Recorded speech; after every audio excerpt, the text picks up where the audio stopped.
ಶ್ರೀಗುರುಭ್ಯೋ ನಮಃ ಪರಮಗುರುಭ್ಯೋ ನಮಃ ಶ್ರೀಮದಾನಂದತೀರ್ಥಭಗವತ್ಪಾದಾಚಾರ್ಯಗುರುಭ್ಯೋ ನಮಃ ಶ್ರೀ ವೇದವ್ಯಾಸಾಯ ನಮಃ ದೇವಾಯ ನಮಃ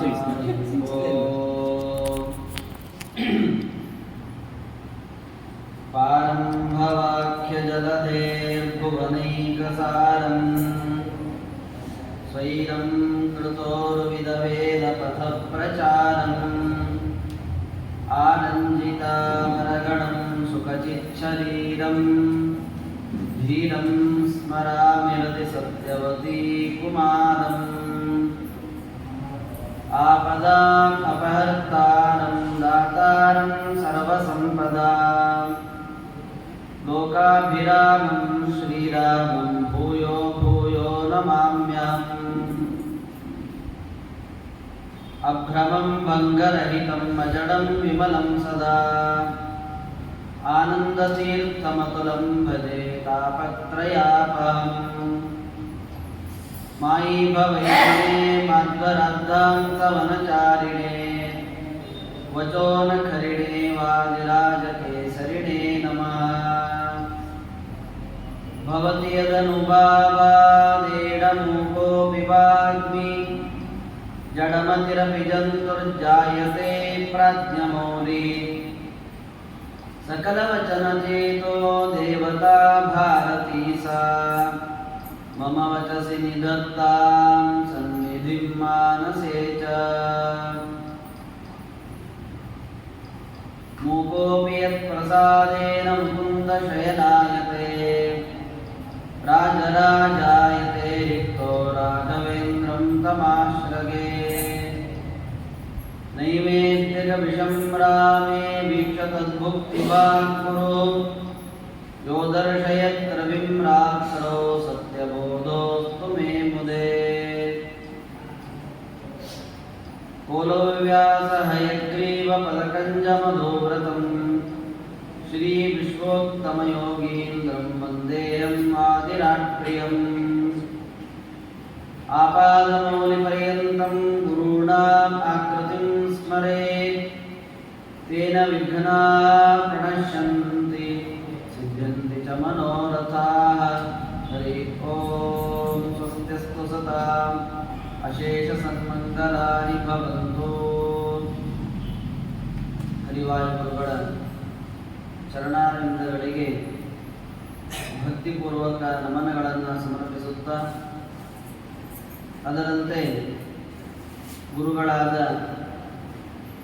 ವಿಶ್ವವಲ್ಲಭ ತೀರ್ಥ ಶ್ರೀಪಾದಂಗಳವರ ಪಾದದ್ವಂದ್ವಗಳಿಗೆ ನಮಸ್ಕರಿಸಿ ರಾಮಾಯಣದ ಉಪನ್ಯಾಸ ನಿನ್ನೆಯ ದಿವಸ ಅರಣ್ಯಕಾಂಡದಲ್ಲಿ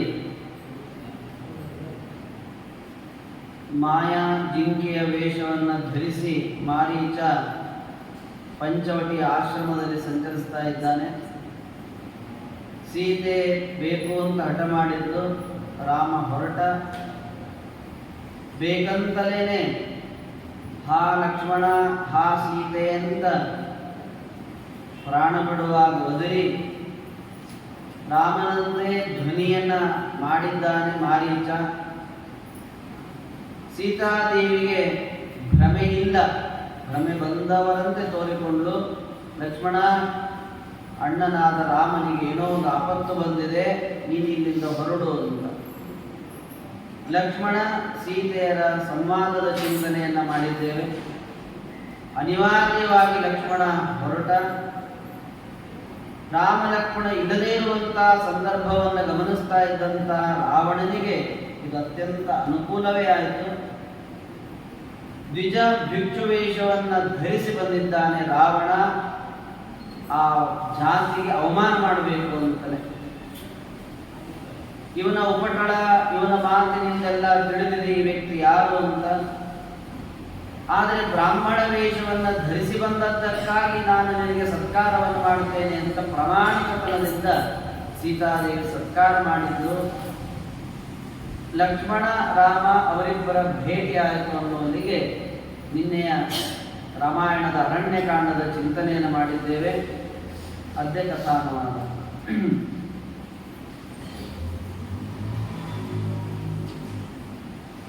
ರಾವಣ ಸೀತೆಯ ಜೊತೆಗೆ ಅನೇಕ ಮಾತುಗಳನ್ನು ಆಡಿದ್ದಾನೆ. ಮೊದಲನೇ ಅವನ ಮಾತೇನಿತ್ತು ಅಂದರೆ, ನೋಡು ಸೀತೆ, ನಾನು ದೊಡ್ಡ ಮಹಾ ಲಂಕಾಧಿಪತಿ, ನನಗೆ ಹೆದರಿನೇ ಸಹೋದರನಾದಂತಹ ಕುಬೇರ ಇಡೀ ಲಂಕೆಯನ್ನೇ ಅವನು ಆಳಬಹುದಿತ್ತು. ನನ್ನ ಭಯದಿಂದ ರಾಜ್ಯವನ್ನ, ಕೋಶವನ್ನ ಎಲ್ಲವನ್ನೂ ಪರಿತ್ಯಜಿಸಿ ಓಡಿ ಹೋಗಿದ್ದಾನೆ. ಅವನನ್ನು ಓಡಿಸಿದ್ದೆ ನಾನು, ಅಷ್ಟು ದೊಡ್ಡ ವ್ಯಕ್ತಿ ಅಂತ. ಈ ಕೆಲವು ದುಷ್ಟ ದುರಹಂಕಾರ ಇದ್ದವರಲ್ಲಿ ಹಿಂಗಿರ್ತದೆ. ನಾನು ನಮ್ಮ ಅಪ್ಪನ ಬಿಟ್ಟಿದ್ರಿ, ನಮ್ಮ ಅಪ್ಪಗೆ ಜೋರು ಮಾಡಿದವ ನಾನು, ನಮ್ಮ ಗುರುಗಳಿಗೆ ಜೋರು ಮಾಡಿದೆ ಅಂತಲ್ಲ, ಅವರೆಲ್ಲ ಇವನ ಜಾತಿಗೆ ಸೇರಿದವರು ಅಂತ. ನೋಡು, ನನ್ನಲ್ಲಿ ಇರುವಂತಹ ವಿಮಾನ ಅದು ಪುಷ್ಪಕ ವಿಮಾನ, ಕಾಮಗಾಮಿ. ಅನೇಕ ಇಂದ್ರ, ಚಂದ್ರ, ಸೂರ್ಯ ಎಲ್ಲರೂ ನನಗೆ ಹೆದರಿನೇ ತಮ್ಮ ಕೆಲಸ ಮಾಡ್ತಾ ಇದ್ದಾರೆ. ದೇವರಿಂದ ನಡೀತಾ ಇರೋದನ್ನ ತನ್ನದ್ದು ಅಂತ ಹೇಳ್ಕೊತಾ ಇದ್ದಾನೆ, ಅಹಂ ಬ್ರಹ್ಮಾಸ್ಮಿ. ಹಾಗಾಗಿ ನೋಡು, ರಾಜಪುತ್ರಿ ಇಡೀ ಎಲ್ಲ ತೋರಿಸಿದ್ನನ್ನು, ಎಷ್ಟು ನನ್ನ ವೈಭವ ಇದೆ ಅನ್ನೋದನ್ನು ಮೊದಲಿಗೆ ತಿಳಿಸಿದ, ದಿವ್ಯ ದೃಷ್ಟಿಯನ್ನು ಕೊಟ್ಟ ಅವಳು. ನೋಡು, ಇಲ್ಲಿ ಎಲ್ಲಾ ತರದ ಭೋಗಗಳನ್ನು ಅನುಭವಿಸಬಹುದು ನನ್ನ ಲಂಕೆಯಲ್ಲಿ, ಅಂತಹದ್ದಿದೆ ನನ್ನ ಲಂಕೆಯಲ್ಲಿ, ನನ್ನಲ್ಲಿ ಕರ್ಕೊಂಡು ಹೋಗ್ತೇನೆ ಅಂದ. ಹೇ ವಿಶಾಲಾಕ್ಷಿ, ಈ ಎಕ್ಕಶ್ಚಿತ್ ತಂದೆ ತಾಯಿಯನ್ನು ಬಿಟ್ಟು ರಾಜ್ಯವನ್ನು ಪರಿತ್ಯಜಿಸಿ ಈ ಕಾಡಿಗೆ ಬಂದಿದ್ದಾನಲ್ಲ ರಾಮ, ಅವನನ್ನು ಕಟ್ಟಕೊಂಡು ಏನ್ ಮಾಡ್ತೀನಿ? ಅವನ ಜೊತೆಗೆ ಇದ್ದರೆ ಬರೀ ಹಣ್ಣು ಹಂಪಲು ಇಷ್ಟೇ ತಿಂದು ತಾಪಸ ಜೀವನವನ್ನ ಬಹಳ ತಾಪದಿಂದ ನಡೆಸಬೇಕಾಗ್ತದೆ, ತಪಸ್ವಿ ಜೀವನವನ್ನು. ಅದೇ ನನ್ನ ಲಂಕೆಗೆ ನೀನು ಬಂದಿ ಅಂತ ಆದ್ರೆ ದಿವ್ಯ ಭೋಗ, ಎಲ್ಲವನ್ನು ನೀನು ಏನು ಕೇಳ್ತೀಯೋ ಅದನ್ನ ನಾನು ನಿನಗೆ ಕೊಡ್ತೇನೆ. ಹಾಗಾಗಿ ನನಗೆ ಸಮಾನ ಈ ಜಗತ್ತಿನಲ್ಲಿ ಯಾವ ದೇವತೆಗಳು ಇಲ್ಲ, ನಾನು ಅಸದೃಶನಾದ ವ್ಯಕ್ತಿ ಇದ್ದೇನೆ, ನನ್ನ ಪಟ್ಟಣದ ಅರಸಿಯಾಗಿ, ಮಡದಿಯಾಗಿ ಅಂತಂದಾಗ ಸೀತಾದೇವಿಗೆ ಇನ್ನಷ್ಟು ಸಿಟ್ಟು ಬಂತು. ಏನು ಮಾತಾಡ್ತೀನಿ?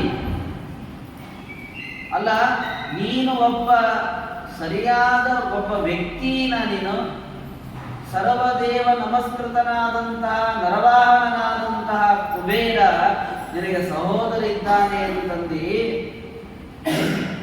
ಅವನನ್ನ ಹೊರಗಟ್ಟಿದ್ದು, ಅವನಿಗೆ ಭಯ ಉಂಟು ಮಾಡಿದ್ದು ನಿಂದು ಇದು ತಾಕತ್ತಲ್ಲ, ನಿನ್ನಲ್ಲಿರುವ ದುರಹಂಕಾರ, ದುಷ್ಟ ಸ್ವಭಾವ, ತಾಮಸಿ ಪ್ರವೃತ್ತಿ ನಿಂದು ಇದು.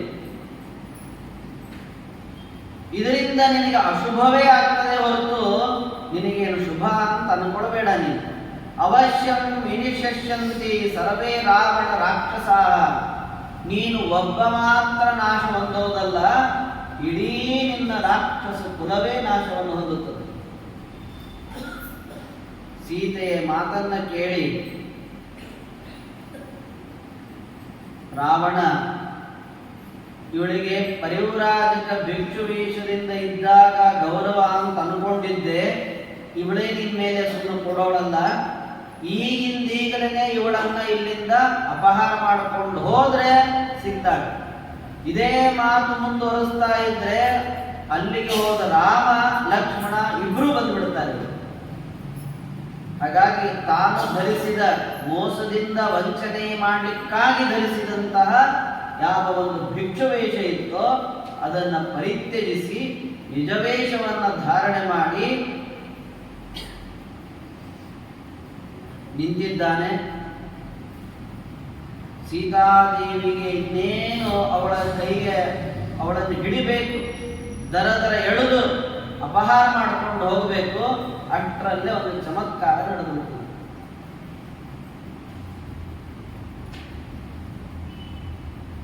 ಭಾರತೀ ದೇವಿಯಾದಂಥವಳು ದ್ರೌಪದಿ, ಅವಳನ್ನು ಮುಟ್ಲಿಕ್ಕೆ ಯಾರಿಗೂ ಸಾಮರ್ಥ್ಯ ಇಲ್ಲ. ಕಲಿ ಮುಟ್ಲಿಕ್ಕೆ ಸಾಧ್ಯವೇ ಇಲ್ಲ. ಹಾಗಾಗಿ ಆ ಸಂದರ್ಭದಲ್ಲಿ ದ್ರೌಪದಿಯಲ್ಲಿ ಭಾರತೀಯ ದೇವಿ ಆವೇಶ ಇಲ್ಲ, ಬೇರೆಯವ್ರದಿತ್ತು. ಅದಕ್ಕಾಗಿ ಮುಟ್ಟಿದ, ದರ ಎಳೆದ. ಈ ಕಲ್ಯಾಣಿಗಳಿಗೆ, ಯಾಕಂದ್ರೆ ಕಲಿ ಪ್ರವೇಶದಿಂದ ರಹಿತರಾದವರು ಪರಶುಕ್ಲತ್ತರೆಯವರು. ಲಕ್ಷ್ಮೀದೇವಿಗಿಲ್ಲ, ಬ್ರಹ್ಮ, ವಾಯು, ಭಾರತಿ, ಸರಸ್ವತಿಯವರಿಗಿಲ್ಲ. ಇದನ್ನು ಅತ್ಯಂತ ಸ್ಪಷ್ಟವಾಗಿ ಉದಾಹರಣೆ ಕೊಟ್ಟು ಪುರಾಣದ ಇತಿಹಾಸವನ್ನ ಎಲ್ಲವನ್ನೂ ನೀಡಿ ರಾಜರು ಸರಸ ಭಾರತಿ ವಿಲಾಸದಲ್ಲಿ ಅದ್ಭುತವಾಗಿ ವರ್ಣನೆ ಮಾಡಿದ್ದಾರೆ. ಅವರ ಒಂದು ಕಲ್ಯಾಣಿ ಪ್ರವೇಶ ಇಲ್ಲ ಅನ್ನೋ ವಿಚಾರವನ್ನು ಯಾವುದೇ ಕಾರಣದಿಂದ ರುಜುಗಳಿಗೆ ಇಲ್ಲೇ ಇಲ್ಲ. ಅವರ ಕಥೆಯಿಂದಲೇ ತಿಳಿಯುತ್ತದೆ ಅಂತ ಮಹಾಭಾರತ ರಾಮಾಯಣದ ಪ್ರಸಂಗಗಳನ್ನು ಉದಾಹರಿಸಿ ರಾಜರು ತಿಳಿಸಿದ್ದಾರೆ. ಹಾಗಾಗಿ ಭಾರತೀ ದೇವಿಯ ಮುಟ್ಟಲಿಕ್ಕೆ ಕಲ್ಯಾಣಿಗಳಿಗೆ ಸಾಧ್ಯ ಇಲ್ಲ ಅಂದ ಮೇಲೆ ಸೀತಾದೇವಿಯನ್ನು ಹೇಗೆ ಮುಟ್ಲಿಕ್ಕೆ ಸಾಧ್ಯ? ಆದ್ರೆ ರಾವಣ ಅವಳ ಕೈ ಹಿಡಿದ, ಎಳ್ಕೊಂಡು ಹೋದ ಕಥೆ ಕೇಳ್ತೇವಲ್ಲ. ಇದಕ್ಕೆಲ್ಲ ಪೂರಕವಾಗಿ ನಾವು ತಾತ್ಪರ್ಯ ನಿರ್ಣಯ, ಸಂಗ್ರಹ ರಾಮಾಯಣ ಇದನ್ನೆಲ್ಲ ನೋಡಬೇಕು. ಮಣಿಮಂಜರಿಯಲ್ಲೂ ತಿಳಿಸಿದ್ದಾರೆ ಪಂಡಿತಾಚಾರ್ಯರು. ಸೀತಾಕೃತಿ, ಅದು ನಿಜವಾದ ಸೀತೆ ಅಲ್ಲ, ಅದು ಡೂಪ್ಲಿಕೇಟ್. ಸೀತಾಕೃತಿ ಅಂತ ಅರ್ಥ. ಹಾಗಾದ್ರೆ ನಿಜವಾದ ಸೀತೆ ಏನಾದ್ಲು? ಕೈಲಾಸ ಪರ್ವತದಲ್ಲಿ ಸೀತಾದೇವಿ ಎಲ್ಲ ಇದ್ದಾಳೆ. ಅಲ್ಲಿ ಏನಾಯಿತು, ರಾವಣನಿಗೆ ಇಬ್ಬರ ಮೇಲೆ ಬಹಳ ವಿಶ್ವಾಸ ಅಲ್ಲ. ಯಾರು ಬೇಗನೆ ಅತಿ ಶೀಘ್ರವಾಗಿ ಹೊರ ಕೊಡುತ್ತಾರೋ ಅವರ ಮೇಲೆ ಇವನಿಗೆ ವಿಶ್ವಾಸ, ಇಷ್ಟೇ, ಬೇರೆ ಏನಿಲ್ಲ. ಬೇಗ ಹೊರಗಳನ್ನು ಕೊಡುವರು ಇಬ್ರು, ರುದ್ರದೇವರು, ಆಮೇಲೆ ಅಗ್ನಿ. ಅಗ್ನಿಯಲ್ಲಿ ಆಹುತಿಗಳನ್ನ ಕೊಟ್ಟಾಗ ಶೀಘ್ರವಾಗಿ ಅವನು ಕೊಟ್ಬಿಡ್ತಾನೆ ವರವನ್ನ. ಅದಕ್ಕೆ ಅಗ್ನಿ ಹೇಳಿದ್ದಂತೆ ಬಂದು, ರಾವಣ, ಇವಳು ನಿಜವಾದ ಸೀತೆ ಅಲ್ಲ, ನಿಜವಾದ ಸೀತೆ ಕೈಲಾಸ ಪರ್ವತದಿಂದ ನನ್ನಲ್ಲಿದ್ದಾಳೆ. ಇವಳನ್ನು ಅಪಹಾರ ಮಾಡಿಕೊಂಡು ಹೋದ್ರೆ ಏನಿದೆ ಸಿಕ್ಕಿತು, ಅದಕ್ಕೆ ನಿಜವಾದ ಸೀತೆಯನ್ನು ನಾನು ಕೊಟ್ಟು ಕಳಿಸ್ತೇನೆ, ಇವಳನ್ನು ಬಿಟ್ಟು ಬಿಡುವುದು. ಇನ್ನು ಮುಟ್ಟಿರಲಿಲ್ಲ. ಮತ್ವಾ ನಿನ್ನೆ ತದಾಕೃತಿಂ ಅಂತ ಮಣಿಮಂಜರಿಯಲ್ಲಿ, ತದಾಕೃತಿಂ ನಿನ್ನೆ, ಇವಳೇ ನಿಜವಾದ ಸೀತೆ ಅಂತ ಕರ್ಕೊಂಡು ಹೋದ, ಹಂಗೆ ತಿಳ್ಕೊಂಡು ತಗೊಂಡು ಹೋದ. ಆದ್ರೆ ನಿಜವಾದ ಸೀತೆ ಅವಳಾಗಿರ್ಲಿಲ್ಲ. ಅಗ್ನಿ ಮೇಲೆ ವಿಶ್ವಾಸ ಇತ್ತ, ಆದ್ದರಿಂದ ಅದನ್ನ ನಂಬಿದ. ನಿಜವಾದ ಸೀತೆಯನ್ನ ಅಲ್ಲಿಗೆ ತಗೊಂಡು ಹೋಗಿ, ಮೊದಲಿಗೆ ವೇದವತಿ ಎಂತಿದ್ಲು, ಅಲ್ಲ ನಮ್ಮ ಮಹಾತ್ಮೆಯಲ್ಲಿ ಕೇಳ್ತೇವೆ, ವೆಂಕಟೇಶ್ ಮಹಾತ್ಮೆಯಲ್ಲಿ, ಅವಳನ್ನ ಇಲ್ಲಿ ತಂದು ಸೀತೆಯಂತನೇ ಎಲ್ಲ ನಡವಳಿಕೆ ಎಲ್ಲ ಉಂಟಾಗಬೇಕು ಅಂತೇಳಿ ಒಂದಿಟ್ಟು ಅದರಲ್ಲಿ ಅನೇಕ ಅಂಶಗಳನ್ನೆಲ್ಲ ತುಂಬಿ ಆ ಸೀತಾ ಮಾತೆಯನ್ನ ಅಗ್ನಿ ತನ್ನಲ್ಲಿ ಕರ್ಕೊಂಡು ಹೋಗಿದ್ದಾನೆ. ಹಾಗಾದ್ರೆ ರಾವಣ ಕೈ ಹಿಡಿದು ಮುಟ್ಟಿ ಎಳ್ಕೊಂಡು ಹೋಗಿದ್ದು ಯಾರನ್ನ? ನಿಜವಾದ ಸೀತೆಯನ್ನಲ್ಲ, ಸೀತಾಕೃತಿಯನ್ನ.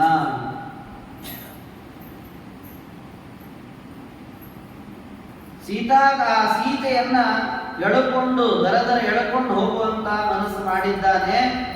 ಆಗ ಸೀತೆಯ ಒಂದು ಆರ್ತನಾದ ಎಷ್ಟು ವಿಚಿತ್ರ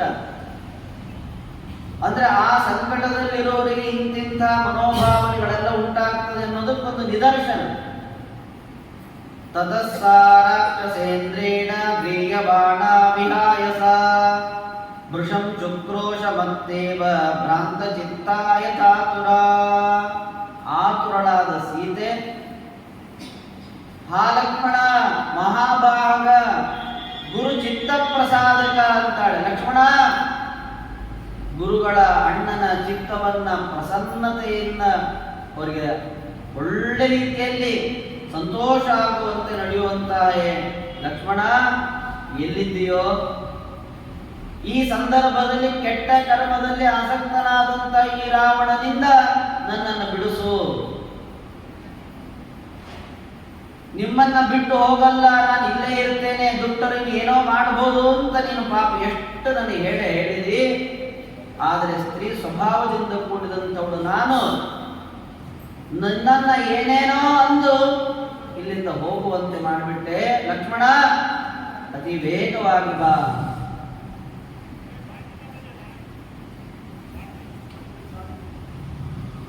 ಮುಂದಿನ ಸೀತೆಯ ಮಾತು ನಮ್ಮ ಜೀವನದಲ್ಲಿ ಬರೆದಿಡಬೇಕಾದ ಮಾತು, ಅತ್ಯಂತ ಉಪಯುಕ್ತವಾದ ಮಾತು. ನತು ಸತ್ಯೋ ಅವನೀತಸ್ಯ ದೃಶ್ಯತೆ ಕರ್ಮಣ ಫಲಂ ಕಾಲೋ ಪೆಂಗಿ ಭವತ್ಯತ್ರ ಸಸ್ಯಾನಾಮಿವ ಪಕ್ತಗೆ.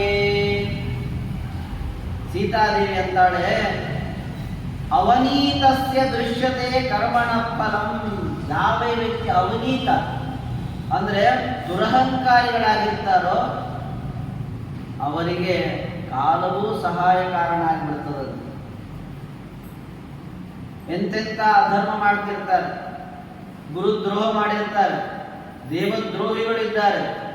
ಅಂಥವರಿಗೆ ಎಷ್ಟು ಆರಾಮಾಗಿ ಬಿಡ್ತಾರೆ. ಅದನ್ನು ನೋಡುವಾಗ ಅನಿಸ್ತಿರ್ತಾರೆ, ಎಷ್ಟು ಅಧರ್ಮ ಮಾಡ್ತಾ ಇದ್ದಾರೆ, ಗುರುದ್ರೋಹ ಮಾಡಿದ್ದಾರೆ, ಏನೂ ಆಗಿಲ್ಲಲ್ಲ ಅಂತ. ಆದರೆ ಕಾಲವೂ ಅವರಿಗೆ ಸಹಾಯ ಮಾಡಿಬಿಡ್ತದೆ. ಸೀತಾದೇವಿ ಹೇಳೋ ಮಾತು. ಯಾಕೆ ಕಾಲ ಸಹಾಯ ಮಾಡ್ತದೆ ಅಂದ್ರೆ, ಇನ್ನೂ ಈ ಒಂದು ಪಾಪದ ಕೊಡ ತುಂಬಿಲ್ಲ, ಪಾಪದ ಕೊಡ ತುಂಬಲಿ, ಆಮೇಲೆ ಮುಳುಗಿಸೋಣ ಅಂತ ಕಾಯ್ತಿರ್ತದೆ. ನತು ಸತ್ಯೋ ಅವಿನೀತಸ್ಯ ದೃಶ್ಯತೆ ಕರ್ಮಣ ಫಲಂ. ಅವರು ಮಾಡಿದ ಪಾಪದ ಕರ್ಮಕ್ಕೆ ಫಲ ಸದ್ಯ ಆಗಿಂದಾಗಲೇ ದುಷ್ಟ ಫಲ ಸಿಗಲ್ಲ ಅವರಿಗೆ. ಆದರೆ ಇನ್ನಿಲ್ಲ ನಾಳೆ ಇದ್ದೇ ಇರ್ತದೆ. ಮಾಡಿದ ದುಷ್ಟ ಕರ್ಮಕ್ಕೆ ಫಲ ಇದ್ದೇ ಇದೆ, ನರಕಾದ್ಯನರ್ಥ. ಆದರೆ ಅವರಿಗೆ ಮಾತ್ರ ಕಾಲ ಆಗ ದುಷ್ಟ ಫಲವನ್ನು ಕೊಡದೇನೆ ಅವರದ್ದೇ ನಡೆದು ಹೋಗುವಂತೆ ಆಗುತ್ತೆ. ಇವತ್ತು ನಾವು ಜೀವನದಲ್ಲಿ ಅದನ್ನೆಲ್ಲ ಕಾಣ್ತಿರ್ತೇವೆ. ಇದೊಂದು ಬಹಳ ಇಂಪಾರ್ಟೆಂಟ್. ಕಾಲೋ ಪೆಂಗೀಭವತಿ. ಕಾಲೋ ಅವರಿಗೆ ಸಹಾಯ ಕಾರಣ ಆಗಿಬಿಡ್ತದೇನೋ. ಯಾಕೆ ಅಂತಂದ್ರೆ, ಅತ್ಯಂತ ರಾಮನ ಪತ್ನಿಯಾದಂಥ ನನ್ನನ್ನ ದುಷ್ಟನಾದಂಥ ರಾವಣ ಎಳೆದು ಸೆಳೆದು ಅಪಹಾರ ಮಾಡಿಕೊಂಡು ಹೋಗ್ತಾ ಇದ್ದಾನೆ.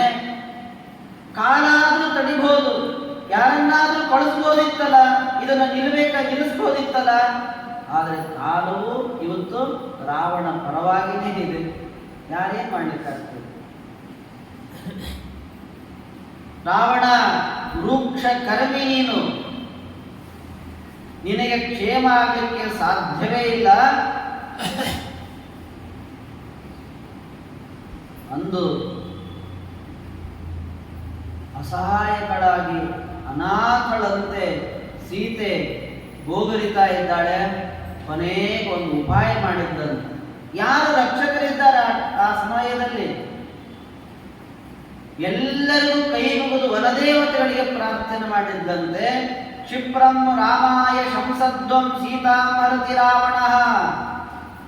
ಅಲ್ಲಲ್ಲಿ ಕಮಲದ ಗಿಡ, ಜಾತಿಯ ಅನೇಕ ಗಿಡಮರಗಳಿದ್ದು ಎಲ್ಲಾ ಗಿಡಮರಗಳಿಗೆ ಕೈ ಮುಗಿದು ಹೇಳಿದ್ದಂತೆ ಸೀತಾಮಾತೆ, ಗಿಡಮರಗಳೇ, ದುಷ್ಟನಾದ ರಾವಣ ನನ್ನನ್ನು ಅಪಹಾರ ಮಾಡಿಕೊಂಡು ಹೋಗ್ತಾ ಇದ್ದಾನೆ.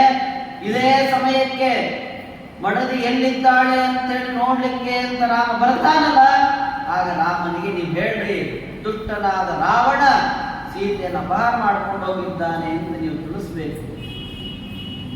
ಅಂದ್ರೆ ನಮಗೆ ದುಃಖ ಆದಾಗ ಯಾರು ಇದ್ದೇನೆ ಅಂತ ಹೀಗೆಲ್ಲ ನಡೀತದೆ.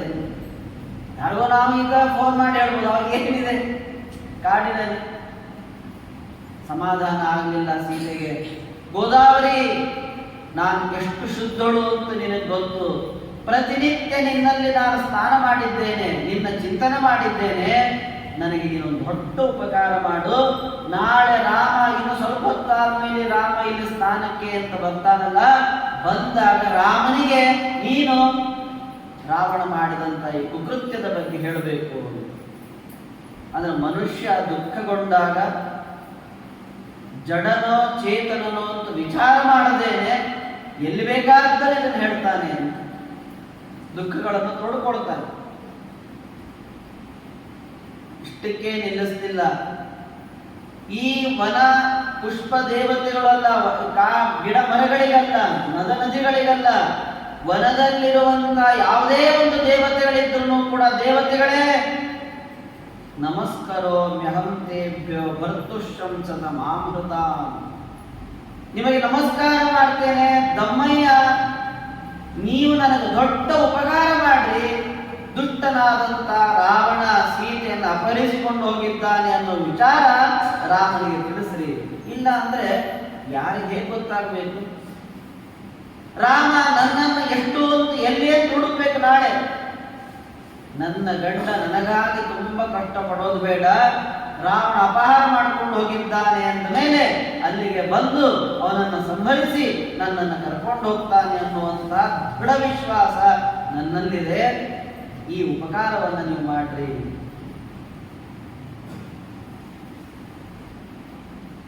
ಹೀಗೆಲ್ಲ ಹೇಳ್ತಾ ಇದ್ದಾಳೆ. ಆದರೆ ಇವನು ನಿರ್ದಯಿ, ನಿಷ್ಕರುಣಿ, ಮಹಾದುಷ್ಟ ರಾವಣ ಸೆಳೆದು ಸೀತೆಯನ್ನು ಎಳ್ಕೊಂಡು ಹೋಗ್ತಾ ಇದ್ದಾನೆ. ತುಂಬಾ ಸ್ವಲ್ಪ ದೂರಕ್ಕೆ ಹೋದ ಅಷ್ಟರಲ್ಲೇನೆ ಒಂದು ಗೃಧ್ರ ಭೇಟಿಯಾಯಿತು. ದೇವರು ಹೆಂಗೆಂಗೋ ಅದನ್ನೆಲ್ಲ ಸಂಯೋಜನೆ ಮಾಡಿರ್ತಾರೆ. ಜಟಾಯುವನ್ನು ನೋಡಿದ ಕೂಡಲೇ ಸೀತೆಗೆ ಏನೋ ಒಂದು ಧೈರ್ಯ ಬಂತು. ನಮಗೂ ಹಂಗ ಆಗ್ತದಲ್ಲ, ಎಲ್ಲೋ ನಾವು ದೂರದಲ್ಲೆಲ್ಲೋ ಹೋಗಿರ್ತೇವೆ, ನಮ್ಮ ಪರಿಸರದಲ್ಲಿ ನಮಗೆ ಗೊತ್ತಿರುವ ಜನನೇ ಇಲ್ಲ ಅಂದ್ರೆ ಗಾಬರಿ ಆಗ್ತದೆ. ಅದೇ ನಮ್ಗೆ ಯಾರಾದ್ರೂ ಪರಿಚಯ ಉಳ್ಳವರು ಸಿಕ್ಕರೆ, ಅಬ್ಬ ನೀವಾಗ ನಮ್ಗೊಬ್ಬ ಪರಿಚಯದವರು ಸಿಕ್ಕರಲ್ಲಪ್ಪ ಸಾಕು, ನಮ್ಗೆ ಇನ್ನೊಂದು ಕಷ್ಟ ಇದ್ದೇವೆ, ಸ್ವಲ್ಪ ಸಹಾಯ ಮಾಡ್ರಿ ಅಂತೇವೋ ಇಲ್ಲ. ಸೀತೆಗೆ ಮೊದಲಿಗೆ ಜಟಾಯು ಭೇಟಿ ಆಗಿತ್ತು. ಪುನಃ ಭೇಟಿಯಾದಾಗ ಜೀವ ಬಂದಂತೆ ಆಯಿತು. ಆಗ ಜಟಾಯೋ ಪಶ್ಯ ಮಾಮಾರ್ಯ ಹೀಯಮಾಣಂ ಅನಾಥವತ್. ಜಟಾಯು ದೂರದಲ್ಲಿದೆ. ಆ ಜಟಾಯು ಮುದುಕ ಗೃಧ್ರ. ಅದು ತುಂಬಾ ಓಡಾಡಿ ನಿದ್ದೆಗೆಟ್ಟು ಪೂರ್ಣ ನಿದ್ದೆಯಲ್ಲೇ ಇತ್ತಂತದ್ದು.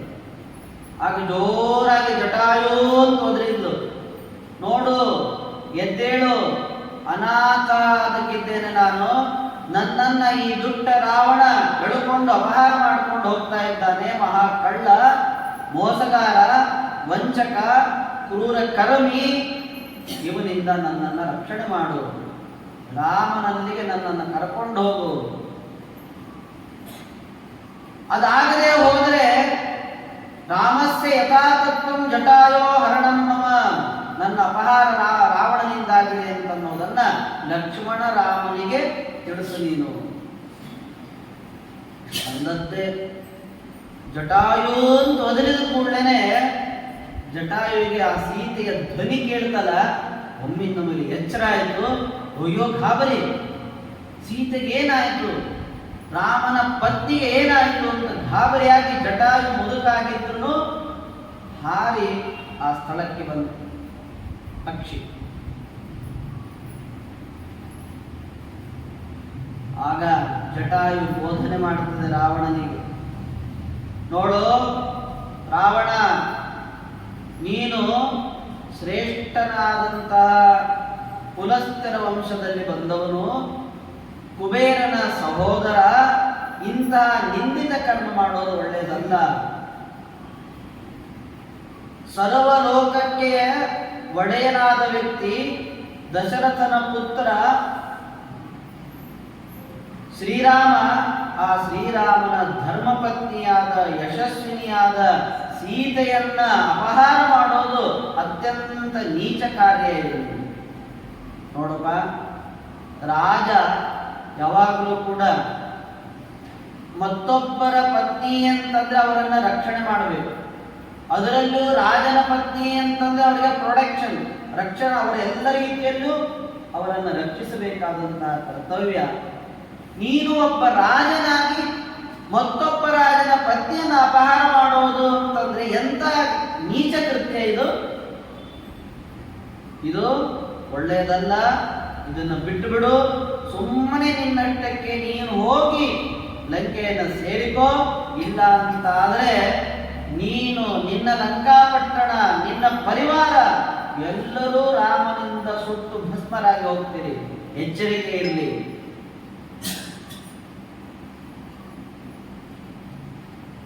ಒಮ್ಮೆ ರಾವಣನಿಗೆ ಹೇಳ್ತದೆ ಜಟಾಯು ಒಂದು ನೀತಿ ಮಾತನ್ನ, ಮನುಷ್ಯ ತನ್ನ ಮನಸ್ಸಿನಲ್ಲಿ ಒಂದು ಬಾರಿಯಾದರೂ ದುಷ್ಟ ಸ್ವಭಾವ ಸೇರಿಕೊಳ್ತು ಅಂತಂದ್ರೆ ಅದನ್ನು ಪರಿಮಾರ್ಜನೆ ಮಾಡಲಿಕ್ಕೆ ಸಾಧ್ಯ ಹೋಗುದೇ ಇಲ್ಲ.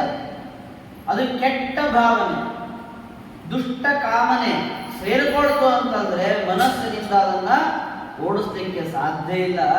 ಅದರಲ್ಲೂ ಸೀತಾ ಮಾತೆಯ ಮೇಲೆ ನಿನ್ನ ಕಾಮನೆ, ದುಷ್ಟ ಕಾಮನೆ ಉಂಟಾಗಿದೆ ಅಂತಂದ್ರೆ ಇದು ಪರಿಮಾರ್ಜನೆಗೊಳ್ಳೋದು ಕಷ್ಟ. ಇಲ್ಲಿಂದ ಓಡಿ ಹೋಗು ನೀನು, ಇದೇ ನಿನಗೆ ಒಂದು ಸರಿಯಾದ ಮಾರ್ಗ, ಇಲ್ಲ ಅಂದ್ರೆ ನಿನಗೆ ದೊಡ್ಡ ಆಪತ್ತಿದೆ. ನೋಡಪ್ಪ, ನಿನ್ನ ಪರಿಸ್ಥಿತಿ ಹೇಗಾಗಿದೆ ಅಂತಂದ್ರೆ ಬಟ್ಟೆಯಲ್ಲಿ ಹಾವನ್ನು ಸುತ್ತಕೊಂಡಂತೆ ಇದೆ. ಬಟ್ಟೆಯಲ್ಲಿ ಹಾವನ್ನು ಸುತ್ತಕೊಂಡು ಕರ್ಕೊಂಡು ಹೋದ್ರೆ ಏನಾಗ್ತದೆ ಪರಿಸ್ಥಿತಿ? ಅದು ಕಚ್ಚುತ್ತದೆ, ಸಾಯ್ತಾನೆ. ಹಾಗೆ ಸೀತಾಮಾತೆಯನ್ನ ನೀನು ಕರ್ಕೊಂಡು ಹೋದ್ರೆ ನಾಳೆ ರಾಮ ಬಂದು ನಿನ್ನನ್ನು ಕೊಲ್ಲುತ್ತಾನೆ, ಎಚ್ಚರಿಕೆ ಇರಲಿ. ಎಂತೆಂತಹ ಮಾತುಗಳು ರಾಮಾಯಣದಿಂದ ನಮಗೆ ತಿಳಿದು ಬರುತ್ತದೆ, ನೀತಿಗಳು, ಮಾತುಗಳು. ಸಭಾರ ಸೌಮ್ಯ ಭರ್ತವ್ಯೋ ಲೋನರಂ ನಾಮ ಸಾಧವೇ ತದನ್ನಮಿ ಭೋಕ್ತವ್ಯಂ ಜೀರ್ಯತೆ ಯದನಾಮಯಂ. ನಮ್ಮಿಂದ ಎಷ್ಟು ಸಾಧ್ಯನೋ ಅಷ್ಟೇ ಮಾಡಬೇಕು. ಸಾಧ್ಯ ಆಗ್ತಾ ಇದ್ದದ್ದನ್ನು ಬಿಟ್ಟು ನಮ್ಗೆ ಇಷ್ಟ ಆಗ್ತದೆ ನೋಡ್ರಿ, ಬಹಳ ಆಗಲ್ಲ ಅನ್ಬಾರ್ದು. ತನ್ನ ಪ್ರಯತ್ನ ಪೂರ್ವಕವಾಗಿ ಏನು ತನ್ನಿಂದ ಮಾಡ್ಲಿಕ್ಕಾಗ್ತದೋ ಅದನ್ನ ಪ್ರಾಮಾಣಿಕವಾಗಿ ನಡೆಸಬೇಕೇ ಹೊರತು ತನ್ನ ಕೈಯಿಂದ ಆಗದೇ ಇರುವುದನ್ನು ಮಾಡಬಾರ್ದು. ತಲೆನೂ ಹಾಕಬಾರ್ದು. ಕೆಲವರು ಅಂತಿರ್ತಾರೆ ಉದ್ದು ನೀರಿಗೆ ನಾವು ಹೋಗೋದು ಬೇಡ ಅಂತ. ತಾಕತ್ತಿದ್ರೆ ಹೋದ್ರೆ ತಪ್ಪಿಲ್ಲ. ಜಟಾಯು ಹೇಳ್ತದೆ ರಾವಣನಿಗೆ, ನೋಡು, ಸಭಾರ ಸೌಮ್ಯ ಭರ್ತವ್ಯ, ಭಾರವಾದ ಕೆಲಸವನ್ನ ಮಾಡಲಿ, ಬೇಡ ಅಂತಿಲ್ಲ. ಆ ಭಾರ ಹೊರುವ ತಾಕತ್ತು ನಿನ್ನಲ್ಲಿ ಇದ್ರೆ ಆ ಭಾರ ಹೊರು. ಭಾರ ಹೊರುವ ತಾಕತ್ತು ಇಲ್ಲದೇನೆ ಇದ್ರೂ ದೊಡ್ಡ ಅಸ್ತಿಕೆ ತೋರಿಸ್ತೇನೆ ಅಂತ ಭಾರವಾದ ಕೆಲಸನೋ ಭಾರವಾದ ಪದಾರ್ಥವನ್ನು ಹೊತ್ತರೆ ಏನಾಗ್ತದೆ? ನೀನೇ ಬೀಳು, ಆ ಕೆಲಸನೂ ಪೂರ್ಣ ಆಗಲ್ಲ. ತದನ್ನಮಪಿ ಭೋಕ್ತವ್ಯಂ, ಊಟ ಮಾಡಬೇಕು. ಎಷ್ಟು ಮಾಡಬೇಕು? ಹಾಕ್ತಾ ಇದ್ದಾರೆ ಅಂತ ಹಾಗೆ ತಿಂತ ಹೋದ್ರೆ ಆಗ ಅಪಚನ ಆಗ್ತದೆ, ರೋಗವೂ ಬರ್ತದೆ. ಅನ್ನವನ್ನು ಸ್ವೀಕಾರ ಮಾಡಬೇಕು, ಆಹಾರ ತಗೊಳ್ಬೇಕು. ಎಷ್ಟು? ತನಗೆ ಜೀರ್ಣಿಸಿಕೊಳ್ಳಲಿಕ್ಕೆ ಎಷ್ಟು ಶಕ್ತಿ ಇದೆನೋ, ರೋಗ ಬಾರದಂತೆ ಜೀರ್ಣಿಸಿಕೊಳ್ಳಲಿಕ್ಕೆ ಆಗುವಷ್ಟು ಮಾತ್ರ ಅನ್ನವನ್ನು ಸ್ವೀಕಾರ ಮಾಡಬೇಕೆ ಹೊರತು ಅತಿಯಾಗಿ ಆಹಾರ ತಗೊಳ್ಬಾರದು. ತನ್ನ ಕೈ ಶಕ್ತಿಗೂ ಮೀರಿದ ಭಾರ ಪದಾರ್ಥವನ್ನು ಹೊರಬಾರದು, ಅದರಿಂದ ಅನರ್ಥವೇ ಆಗುತ್ತೆ. ಆದರೆ ನೀನು ಇವತ್ತು ಮಾಡಲಿಕ್ಕೆ ಹೊರಟಂತದ್ದೇನಾಗಿದೆ ಅಂದ್ರೆ ಅತಿಯಾಗಿ ಅಜೀರ್ಣ ಆಗುವಷ್ಟು ಅನ್ನವನ್ನು ತಿಂದಂತೆ ಮುಂದೆ ಈ ತಡ್ಕೊಳ್ಳಿಕ್ಕೆ ಆಗದೆ ಇದ್ದಷ್ಟು ಭಾರ ಇಂದು ನಾಳೆ ಆಗ್ತದೆ. ಆ ರೀತಿ ಸೀತೆಯನ್ನು ನೀನು ಅಪಹಾರ ಮಾಡಿಕೊಂಡು ಹೋದ್ರೆ ನೀನೇ ಅನರ್ಥವನ್ನು ಹೊಂದುತ್ತಿ. ಈ ಕೆಲಸವನ್ನು ಮಾಡಬೇಡ, ಇದು ಅಧರ್ಮಕಾರಿ. ಇದು ನನಗೀಗ 60,000 ವರ್ಷ ಆಗಿದೆ. ರಾವಣ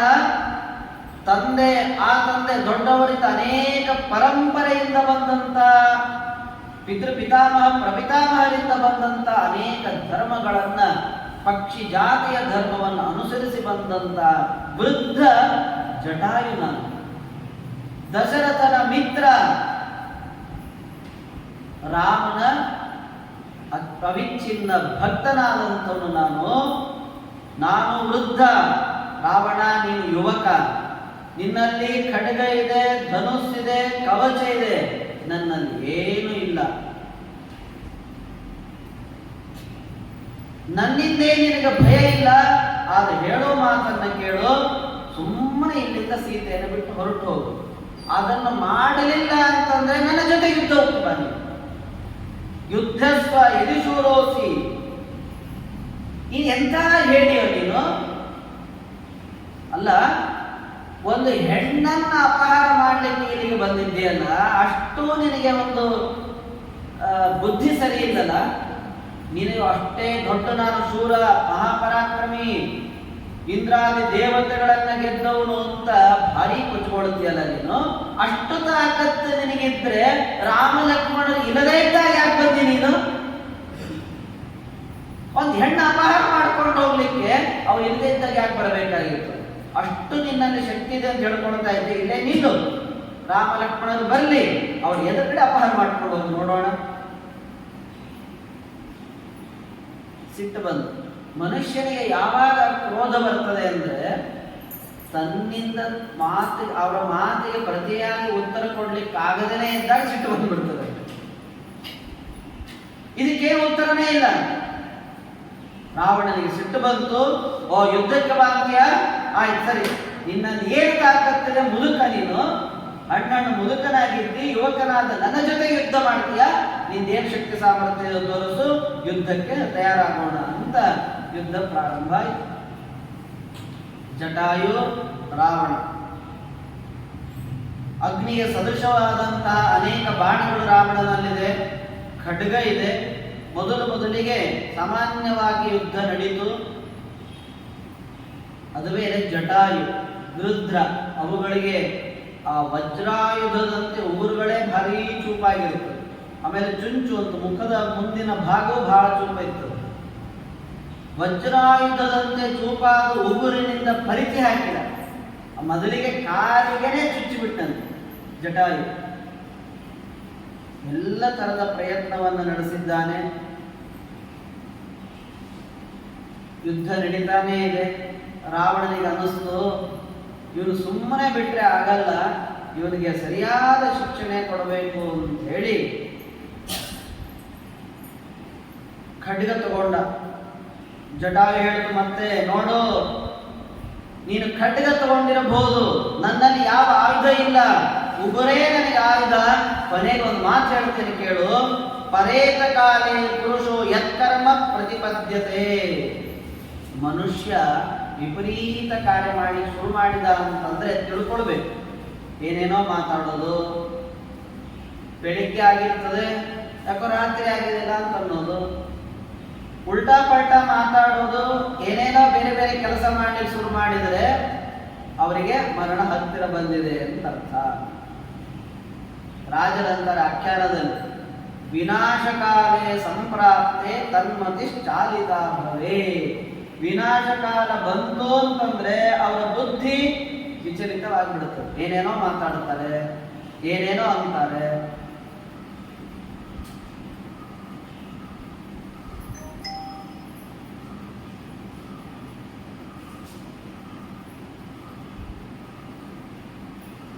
ಏನೆಲ್ಲ ನಡೀತದೆ ಅಂತ ಯಾವುದು ರುಚಿಸುವುದೇ ಇಲ್ಲ ಅವರಿಗೆ.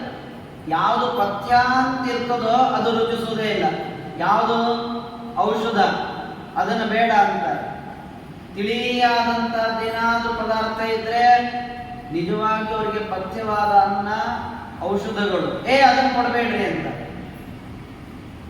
ಹಾಗೆ ಇವತ್ತೇನಾಗಿದೆ ಅಂತಂದ್ರೆ, ಯಾವುದು ನಿನಗೆ ಒಳ್ಳೆಯದು ಅಂತ ಹೇಳ್ತಾ ಇದ್ದೇನೋ ಅದು ನಿನಗೆ ಸರಿಯಾಗಿ ಕಾಣ್ತಾ ಇಲ್ಲ ಅಂದ್ರೆ ನಿನ್ನ ವಿನಾಶ ಕಾಲ ಹತ್ತಿರ ಬಂದಿದೆ ಅಂತ ಅರ್ಥ.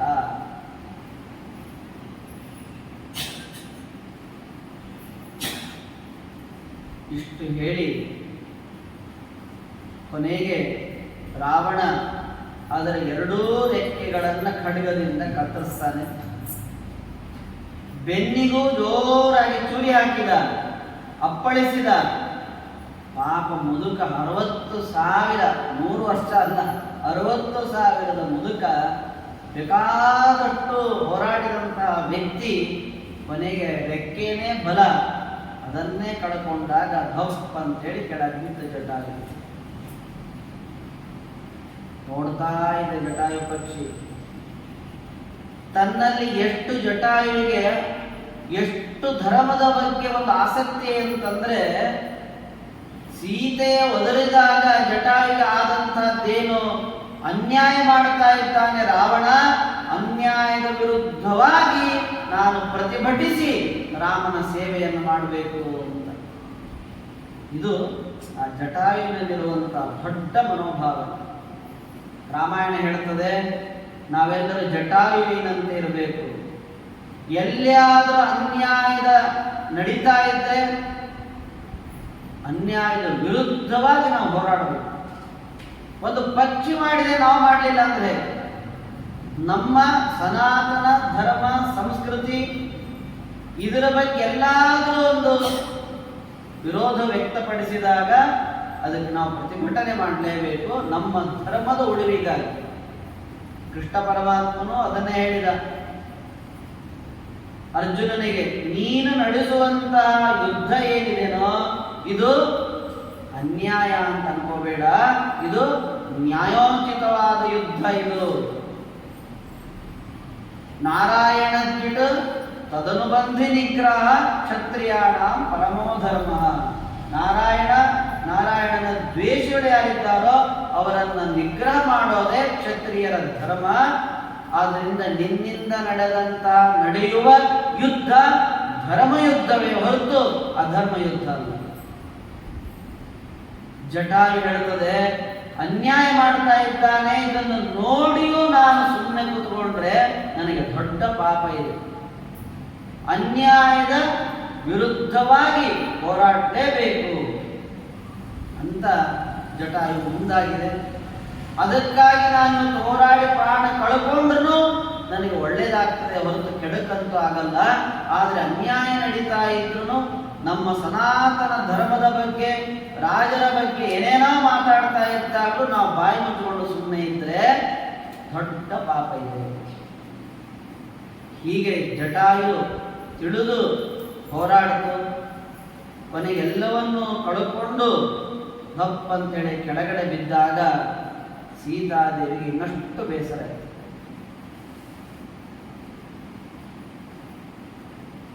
ತತಸ್ತು ತಂ ಪತ್ರ ರಥಂ ಮಹೀತಲೆ ನಿಪಾತಿತಂ ರಾವಣ ವೇಗ ಮರ್ದಿತಂ ಪುನಶ್ಚ ಸಂಗೃಹ್ಯ ಶಶಿಪ್ರಭಾನನಾರುಣೋದ ಸೀತಾ ಜನಕಾತ್ಮಜಾತದ. ಜಟಾಯುವಿನಿಂದಾದರೂ ನಾನು ರಕ್ಷಿತನಾಗ್ತೇನೆ ಅನ್ನೋದು ಬಹಳ ಅನ್ಕೊಂಡಿದ್ದು ಸೀತಾದೇವಿ. ಯಾವಾಗ ಅದೂ ಆಗಲಿಲ್ಲ, ರುರೋಧ ಜೋರಾಗ ತ್ರಾಯಿ ತ್ರಾಯಿ ಮಮಾದ್ಯ ಕಾಕುಸ್ತ ಲಕ್ಷ್ಮಣೇತಿ ವರಾಂಗನ. ಆರ್ಯಪುತ್ರ ಲಕ್ಷ್ಮಣ, ಶ್ರೀರಾಮ, ಮಹಾಬಾಹೋ, ದಶರಥಾತ್ಮಜ, ಎಲ್ಲಿದ್ದೀರಿ ನೀವು? ಬರಲಿ, ನನ್ನನ್ನು ರಕ್ಷಣೆ ಮಾಡಿ. ಅಲ್ಲ, ನಾನು ಇಷ್ಟು ವ್ಯಸನದಲ್ಲಿದ್ದಾಗಲೂ ನಿಮಗೆ ನನ್ನನ್ನು ಬಂದು ರಕ್ಷಣೆ ಮಾಡಬೇಕು ಅಂತ ಅನ್ನಿಸ್ತಾ ಇಲ್ಲ? ದುಃಖದಿಂದ ಹೀಗೆಲ್ಲ ಅಂತಾಳೆ. ಇಡೀ ಧರ್ಮವ ಉಳಿಬೇಕು ಅಂತೇಳಿ ನಿಮ್ಮ ಸುಖವನ್ನ, ನನ್ನ ಸುಖವನ್ನು ಎಲ್ಲವನ್ನೂ ಕಡೆಗಣಿಸಿ ರಾಜ್ಯದ ಭೋಗವನ್ನೂ ಬಿಟ್ಟು ಧರ್ಮಕ್ಕಾಗಿ ಹೋರಾಡಿದಂತಹ ನೀವು ಅಧರ್ಮದಿಂದ ಇಷ್ಟು ಅಧರ್ಮವನ್ನು ಮಾಡ್ತಾ ಕ್ರೂರಕರ್ಮಿಯಾದಂತಹ ರಾಕ್ಷಸ ರಾವಣ ನನ್ನನ್ನು ಎಳ್ಕೊಂಡು ಹೋಗ್ತಾ ಇದ್ದಾನೆ ಅಂದಮೇಲೆ ನೀವು ಯಾಕೆ ಬಂದು ನನ್ನನ್ನು ರಕ್ಷಣೆ ಮಾಡ್ತಾ ಇಲ್ಲ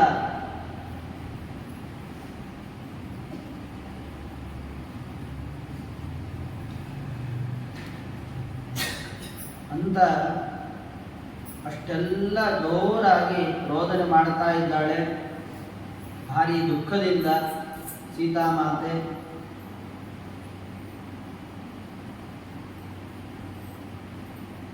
ಅವನನ್ನ ಬಿಡಿಸಿಕೊಂಡು ಜಟಾಯು ಜೊತೆ ಯುದ್ಧ ಮಾಡಬೇಕಾದ್ರೆ ಸೀತಾದೇವಿ ಅವನ ಕೈಯನ್ನು ಬಿಡಿಸ್ಕೊಂಡು ಆ ಕಡೆ ಬಂದಂತೆ.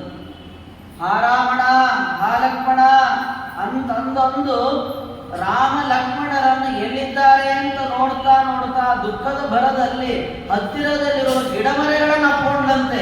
ರಾಮ ಅಪ್ಕೊಂಡು ರಾಮ ರಾಮ ಅನ್ಬೇಕು. ಅಯ್ಯೋ ಇದು ಗಿಡನ, ಓ ಅಲ್ಲಿದ್ದಾನೆ ರಾಮ ಅಂತ ಅವಳಿಗೆ ಅಲ್ಲಿ ಇನ್ನೊಂದು ಗಿಡವನ್ನು ಅಪ್ಕೊಂಡ್ಲಂತೆ. ರಾಮ ನನ್ನನ್ನು ರಕ್ಷಣೆ ಮಾಡು ಅಂದ್ರೆ ಆ ದುಃಖದಲ್ಲಿ ಇರುವವರಿಗೆ ಇಂಥದ್ದೆಲ್ಲ ಆಗ್ತದೆ ಅಂತ. ಗಿಡ ಮರಗಳನ್ನ ತಪ್ಪಿಕೊಂಡು ಇದೇ ರಾಮ ಅಂತ ಹೊರಟು ನಿಂತಹ ಸೀತಾದೇವಿ ದೊಡ್ಡ ದೊಡ್ಡ ಅಪಶಕುನಗಳೆಲ್ಲ ಆಗಿದೆ.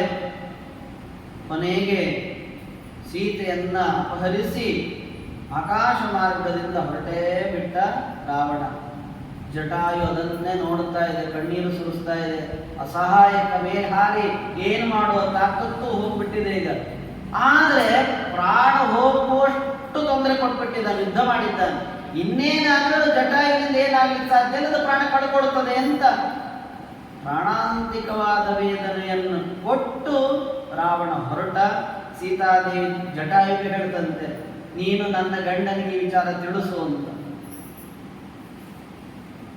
ನೋಡಿ, ಜಟಾಯುವಿನ ತ್ಯಾಗ, ಧರ್ಮದ ಬುದ್ಧಿ ಎಂಥದ್ದಿದೆ. ಜಟಾಯು ಪ್ರಾಣವನ್ನು ಹಿಡ್ಕೊಂಡಿತ್ತಂತೆ, ಪ್ರಾಣಾಂತಿಕ ಆಗಿಬಿಟ್ಟಿದೆ, ಆದರೂ ಪ್ರಾಣ ಗಟ್ಟಿ ಹಿಡ್ಕೊಂಡಿತ್ತು. ಯಾಕೆ? ಸಾಯುವಾಗ ಒಂದು ದೊಡ್ಡ ರಾಮನಿಗೆ ಈ ಸಂದೇಶ ತಿಳಿಸಿ ಅವನಿಗೆ ನನ್ನ ದೇಹವನ್ನು ಸಮರ್ಪಿಸೇ ನಾವು ಹೋಗಬೇಕು ಅಂತ ಜಟಾಯುವಿನ ದೊಡ್ಡ ತ್ಯಾಗ.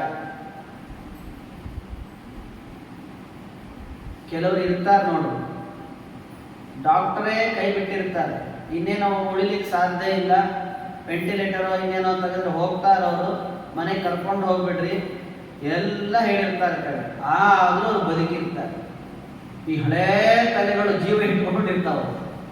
ನಾವು ಈಗಿನವ್ರಿಗೆ ಕಡಿಮೆ, ಹಳೇ ಜನ ಇದ್ರೆ ಅವ್ರು ತಮ್ದೇನು ಆಸೆ ಇರ್ತೋ ಅದು ಮುಗಿಯೋವರೆಗೂ ಜೀವ ಬಿಡಲ್ಲ.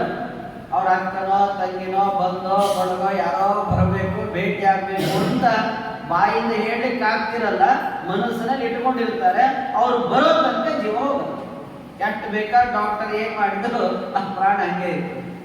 ಹಾಗೆ ಜಟಾಯು ಪ್ರಾಣ ಹಿಡ್ಕೊಂಡಿತ್ತು. ರಾಮನಿಗೆ ಈ ಸಂದೇಶ ಮುಟ್ಟಿಸಿ ಅವನ ಪಾದದ ಅಡಿಯಲ್ಲಿಯೇ ನನ್ನ ಜೀವವನ್ನ, ನನ್ನ ದೇಹವನ್ನ ಸಮರ್ಪಿಸಿಕೊಳ್ಬೇಕು ಅಂತ ಜಟಾಯು ಹಾಗೆ ಕಾಯ್ತಾ ಇದೆ ರಾಮ ಬರುವ ತನಕ. ಸೀತಾದೇವಿಯನ್ನ ಕರ್ಕೊಂಡು ಹೋಗ್ತಾ ಇದ್ದಾನೆ ಆಕಾಶ ಮಾರ್ಗದಿಂದ ರಾವಣ.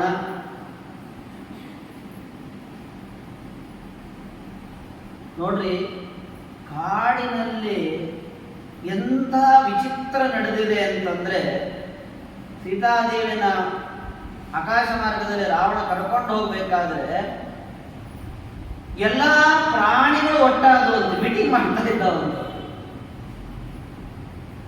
ಕ್ರೂರ ಪ್ರಾಣಿಗಳು ಒಂದಕ್ಕೆ ನೋಡಿದ್ರೆ ಒಂದಕ್ಕೆ ಆಗ್ತಿರಲ್ಲ, ಅಂತಹ ಅನೇಕ ಕ್ರೂರ ಮೃಗಗಳು, ಸಿಂಹ, ವ್ಯಾಘ್ರ, ಆನೆ, ಎಲ್ಲಾ ಪ್ರಾಣಿಗಳು ಒಂದು ಕಡೆ ಸೇರಿ ಅಂದುವಂತೆ, ಏನಿದು ವಿಚಿತ್ರ ಅಲ್ಲ, ಮನುಷ್ಯರಿಗೆ ಒಂದು ಸ್ವಲ್ಪ ನಮ್ಮಷ್ಟು ಬುದ್ಧಿ ಇಲ್ಲಲ್ಲ. ನಾಸ್ತಿ ಧರ್ಮ ಕುತಃ ಸತ್ಯಂ ನಾರ್ಜವಂ ನಾನುಶಂಸದ. ಈ ಸಂಸಾರದಲ್ಲಿರುವಂತ ಈ ಮನುಷ್ಯರಿಗೆ ಧರ್ಮದ ಬಗ್ಗೆ ಬೋಧನೆ ಇಲ್ವಾ? ಧರ್ಮ ಅಧರ್ಮದ ಬಗ್ಗೆ ತಿಳುವಳಿಕೆನೇ ಇಲ್ಲ. ಎಲ್ಲಿ ಹೋಗ್ತಿರುವ ಸತ್ಯದ ಮಾತುಗಳು ಬರೀ ನೋಟಲ್ಲಿ ಮಾತ್ರ ಇದೆ. ಸತ್ಯಮೇವ ಜಯತೆ, ಯಾರಲ್ಲಿ ಸತ್ಯ ಉಳಿದಿಲ್ಲ. ಎಲ್ಲಿ ಹೋಗ್ತಿರುವ ಸತ್ಯ ಮಾತು ರುಜುತಾ ಇಲ್ಲ. ಅಲ್ಲ, ಎಂತಹ ಕ್ರೂರಿ ಇವನು. ರಾಮನ ಪತ್ನಿಯಾದಂತಹ ವೈದೇಹಿಯನ್ನ, ಸೀತಾ ಮಾತೆಯನ್ನ ರಾವಣ ಅಪಹರಿಸಿಕೊಂಡು ಹೋಗ್ತಾ ಇದ್ದಾನೆ ಅಂತ ಆ ಎಲ್ಲಾ ಮೃಗಗಳು ತಲೆ ತಗ್ಗಿಸಿ ಕಣ್ಣೀರು ಸುರಿಸ್ತಾ ಮಾತಾಡ್ತಾ ಇದ್ದಾವಂತೆ. ಸಂಸಾರದಲ್ಲಿರುವ ಮನುಷ್ಯರು ಎಷ್ಟು ಕ್ರೂರಿಗಳಾಗಿದ್ದಾರೆ ಅಂತ.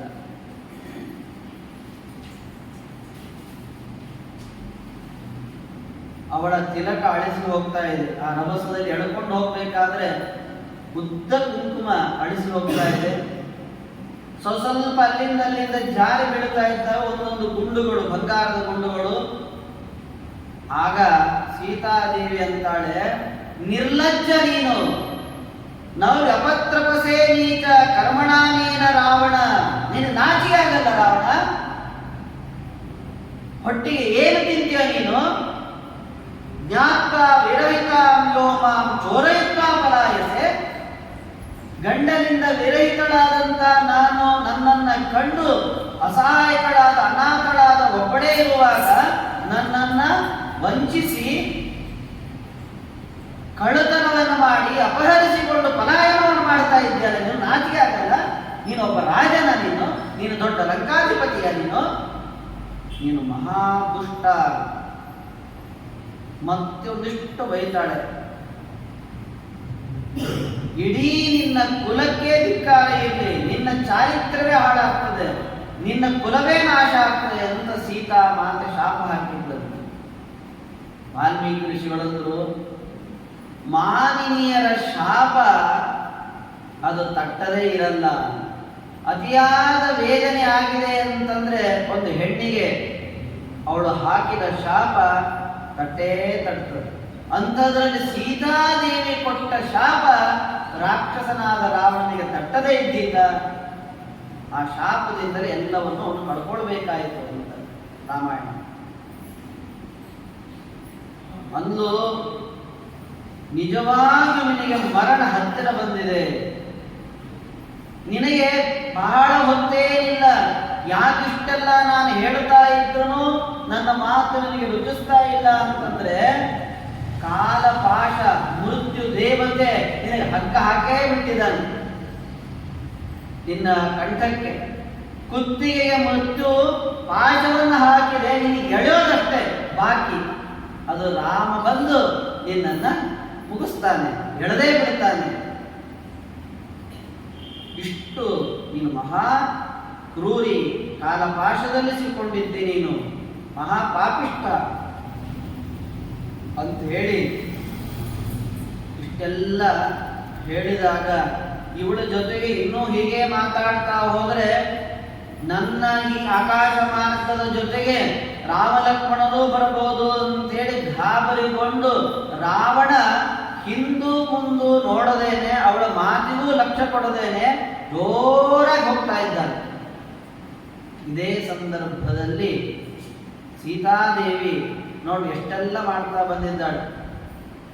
ಅಲ್ಲಿ ಗಿಡ ಮರಗಳಿಗೆ ಹೇಳಿದ್ದು, ನದ ನದಿಗಳಿಗೆ ಹೇಳಿದ್ದು, ವನದೇವತೆ ಉಳಿದ ದೇವತೆಗಳಿಗೂ ಮೃಗ ಪಕ್ಷಿಗಳಿಗೂ ತಿಳಿಸಿದ್ದಾಳೆ. ಜಟಾಯುಗೂ ಹೇಳಿದ್ದು.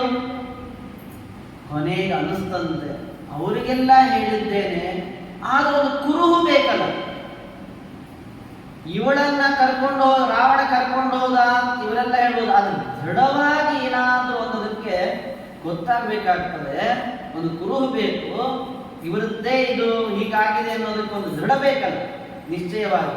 ಅದಕ್ಕೆ ಸೀತಾದೇವಿ ಅದೇ ಕ್ಷಣದಲ್ಲಿ ತನ್ನ ಮೇಲೆ ಹಾಕಿಕೊಂಡಂತ ಉತ್ತರೀಯ ವಸ್ತ್ರವನ್ನ ತೆಗೆದು ಅದರಲ್ಲಿ ತನ್ನ ಶ್ರೇಷ್ಠವಾದ ಆಭರಣಗಳನ್ನು ತಾನೇನು ಧಾರಣೆ ಮಾಡಿದಷ್ಟು ಕೂಡಲೇ ಇದು ನಡೆದಿದೆ.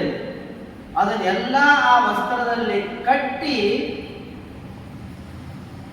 ಹೋಗ್ತಾ ಇರಬೇಕಾದ್ರೆ ಕೆಳಗಡೆ ನೋಡಿದ್ದಾಳೆ, ಪರ್ವತದ ಸಮೀಪದಲ್ಲಿ 5 ಜನ ಕಪಿಗಳೆಲ್ಲ ಗುಂಪು ಸೇರಿದ್ರು. ಇವರೆಲ್ಲ ಮುಂದೆ ಹನುಮಂತನ ಭಕ್ತರು, ರಾಮನ ಅವಿಚ್ಛಿನ್ನ ಭಕ್ತ ಕಪಿಗಳಿವೆಲ್ಲ. ಇದರಿಂದ ಮುಂದೆ ರಾಮನಿಗೆ ಇದೆಲ್ಲ ತಿಳಿತದೆ ಇದು ಯಾರದ್ದು ಅನ್ನೋದು ಅಂತ ಹೇಳಿ ಆ ವಸ್ತ್ರದಲ್ಲಿ ಎಲ್ಲ ಆಭರಣಗಳನ್ನು ಕಟ್ಟಿ ಮಧ್ಯದಲ್ಲಿ ಬಿಸಾಕಿ ಹೋದ್ರು.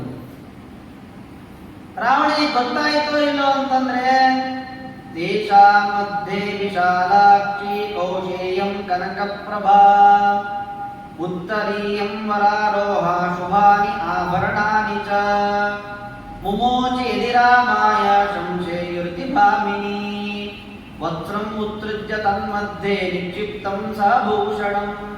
ಇದನ್ನಾದ್ರೂ ನೋಡಿ ರಾಮನಿಗೆ ಇದನ್ನು ಕೊಟ್ಟು, ಓ ಇದೆಲ್ಲ ಹೀಗೆ ನಡೆದಿದೆ ಅಂತ ಇವರಾದ್ರೂ ರಾಮನಿಗೆ ಹೇಳಿಯಾರು. ಎಷ್ಟೆಲ್ಲ ಆಲೋಚನೆ ಮಾಡಿದ್ದಾರೆ. ನಾಮಬುದ್ಧ್ಯತ ಅಂತ ರಾಮಾಯಣದಲ್ಲಿ ಗಡಿಬಿಡಿಯಲ್ಲಿ ಹೋಗ್ತಾ ಇದ್ದಲ್ಲ ರಾವಣ, ಈ ಚಮತ್ಕಾರ ಇವಳು ಮಾಡಿದ್ದು ರಾವಣನಿಗೆ ತಿಳಿಲೇ ಇಲ್ಲ.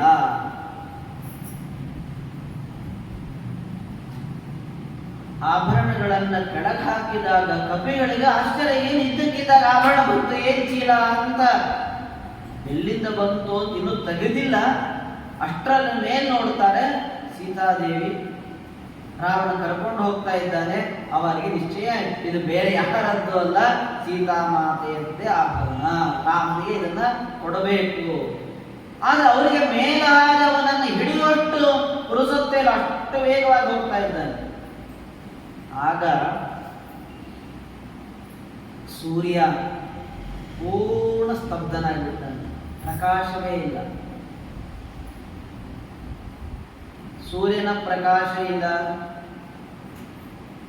ಗಿಡ ಮರಗಳು ಹೇಗಾದವು ಅಂತ ವರ್ಣನೆ ಮಾಡ್ತಾರೆ ರಾಮಾಯಣದಲ್ಲಿ.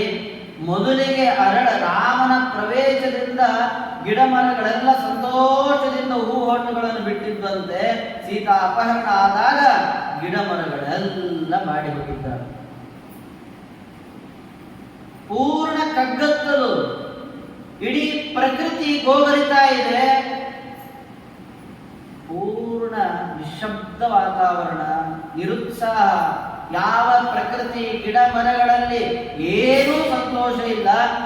ಮಧ್ಯಾಹ್ನದ ಸಂದರ್ಭದಲ್ಲೇ ಸೂರ್ಯ ಅಸ್ತಂಗತನಾಗಿದ್ದಾನೆ, ಅವನಿಗೆ ತಡಿಲಿಕ್ಕಾಗಿಲ್ಲ, ದುಃಖ ಆಗಿದೆ. ಅಲ್ಲ, ಸೂರ್ಯ ತಡಿಬೋದಿತ್ತಲ್ಲ ಅಂತಂದ್ರೆ ಕಾಲಪಾಶ. ಕಾಲ ಯಾರನ್ನೋ ಮೇಲಿಡಬೇಕು ಅಂತಿದ್ದಾಗ ಉಳಿದವರೆಲ್ಲ ಎಷ್ಟು ಪ್ರಯತ್ನ ಮಾಡಿದ್ರೆ ಏನಾಗಲ್ಲ. ಯಾರೋ ಒಬ್ಬ ವ್ಯಕ್ತಿಯನ್ನು ಕೆಳಗಿಳಿಸಬೇಕು, ಅವ್ರಿಗೇನೋ ಸಿಗಬಾರದು ಅಂತ ನಮ್ಮ ಪ್ರಯತ್ನ ನಡೀತಾ ಇರ್ತದೆ ಕರೆ. ಆದ್ರೆ ಇವನು ಅಲ್ಲೇ ಇದ್ದು ಇಷ್ಟು ವರ್ಷ ಆಡಬೇಕು ಅಂತ ಕಾಲದ ಭಗವಂತನ ಇಚ್ಛೆ ಇದ್ರೆ ಉಳಿದವರೆಲ್ಲರ ಪ್ರಯತ್ನ ಅದು ಕಾರ್ಯಗತ ಆಗಲ್ಲ. ಯಾವಾಗ ನಮ್ದು ಆ ಅಧಿಕಾರ ಬರಬೇಕು ಅಂತ ಸಂಕಲ್ಪ ದೇವರತ್ತಿರ್ತದೋ ಅಲ್ಲಿವರೆಗೆ ನಮ್ಮ ಪ್ರಯತ್ನ ಆಗಿ ಉಳಿತದೆ ಹೊರತು ಅದು ಸಿಗಲ್ಲ.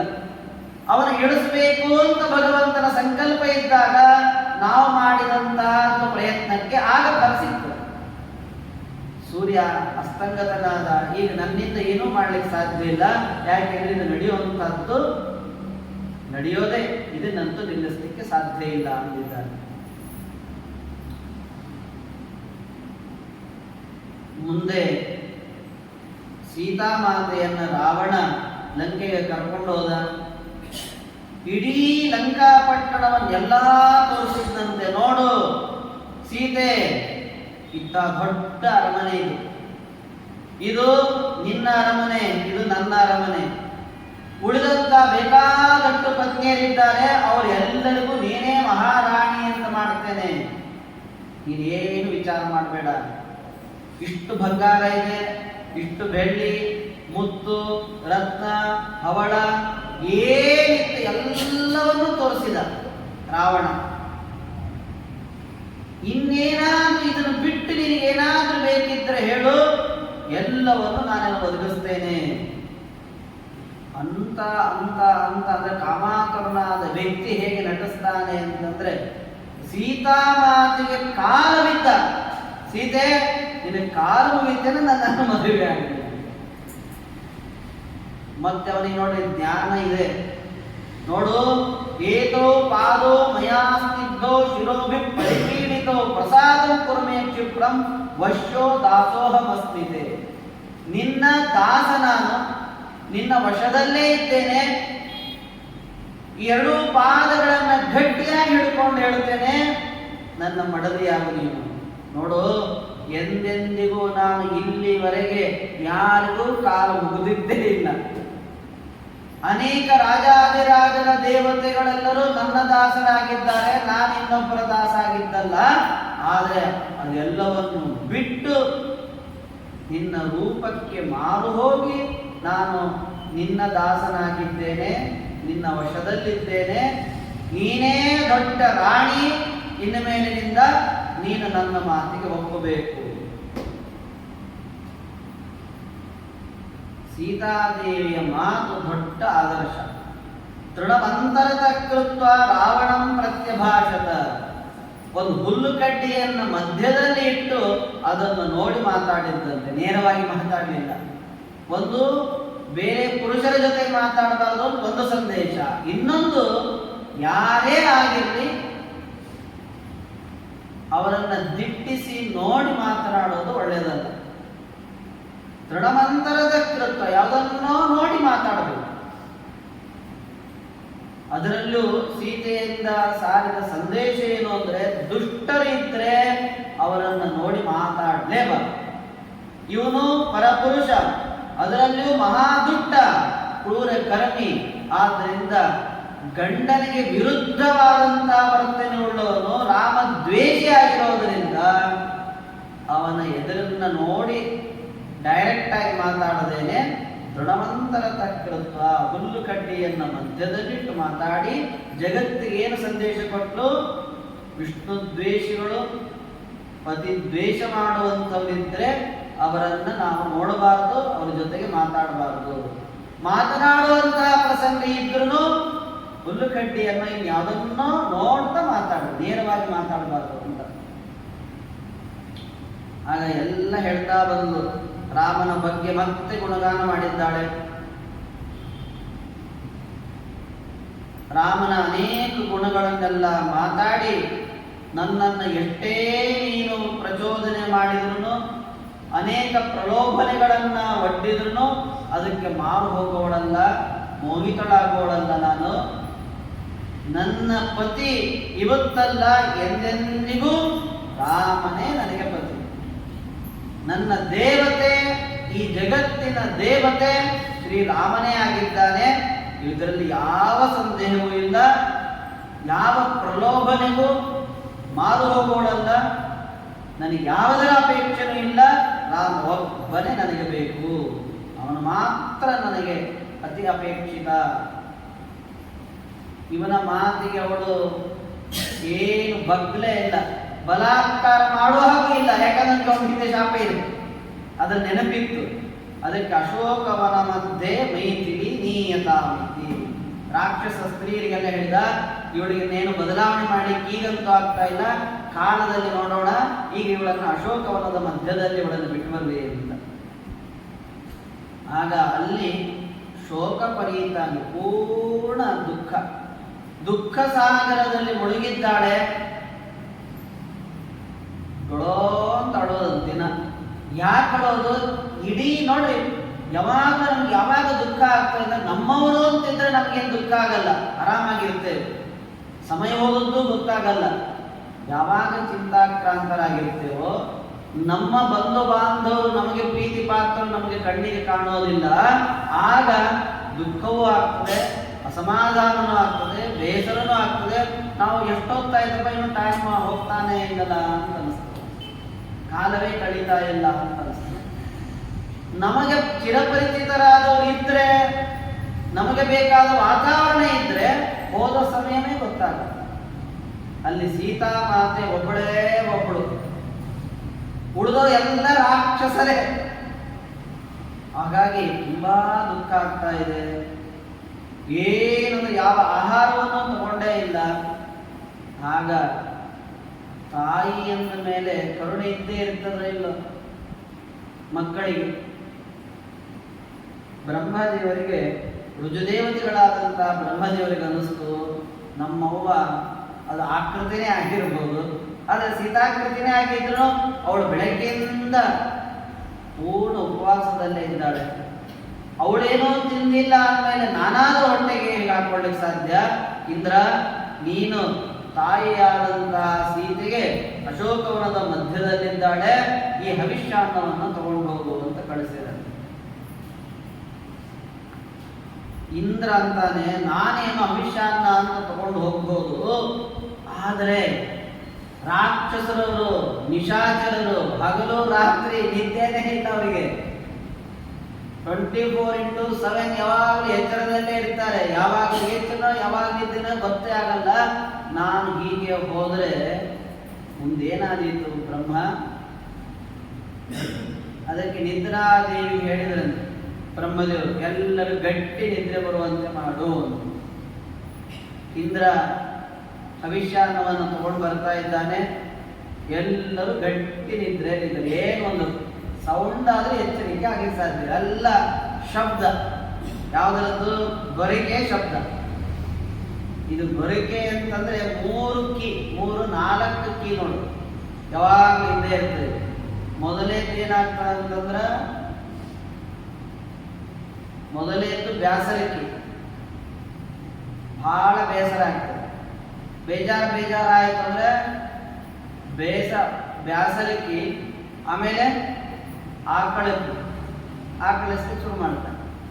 ಆಕಳಿಗೆ ಬಂದು ಆಮೇಲೆ ತೂಕಡಿಕೆ, ಕುರ್ಚಿ ಮೇಲೆ ಕೂತ್ಕೊಂಡು ತೂಕಡಿಸಿದ್ರೆ ಪರವಾಗಿಲ್ಲ, ಬಿದ್ರೆ ಕರೆಕ್ಟ. ತೂಕಡಿಕೆ ಆದ್ಮೇಲೆ 4ನೇ ಕೀ ಗೊರಕಿ. ಅದಕ್ಕೆ ಮೈಕ್ ಇಟ್ಟಿದ್ದು ಒಳ್ಳೆಯದು, ಅವ್ರು ಗೊರಕಿ ಹೊಡಿದ್ದು ಕೇಳಿಸ್ತಿರಲ್ಲ. ಇಲ್ಲ ಅಂದ್ರೆ ಗೊರಕಿ ಶಬ್ದನೇ ಜಾಸ್ತಿ ಆಗ್ತದೆ, ನಮ್ದು ಕಡಿಮೆ. ಇದು 4 ಕೀ. ಅಲ್ಲಿ ಅವ್ರು ಎಷ್ಟೇ ಗೊರಕಿ ಹೊಡಿಲಿ ಯಾರಲ್ಲಿ ಎಚ್ಚರನೇ ಇಲ್ಲ. ಇಂದ್ರ ಹವಿಷ್ಯಾನ್ನವನ್ನು ತಗೊಂಡು ಬರ್ತಾ ಇದ್ದಾನೆ. ಬಂದ ಸೀತೆಯನ್ನ ನೋಡಿದ. ನಾನು ಇಂದ್ರ ಹವಿಷ್ಯಾನ್ನವನ್ನು ಸ್ವೀಕಾರ ಮಾಡು, ಬೆಳಗ್ಗಿಂದ ಎಷ್ಟೋ ದಿವಸದಿಂದ ನೀನು ಉಪವಾಸ ಇದ್ದಿ, ಮಡಿಲೇನೆ ತಗೊಂಡ್ಬಂದನು.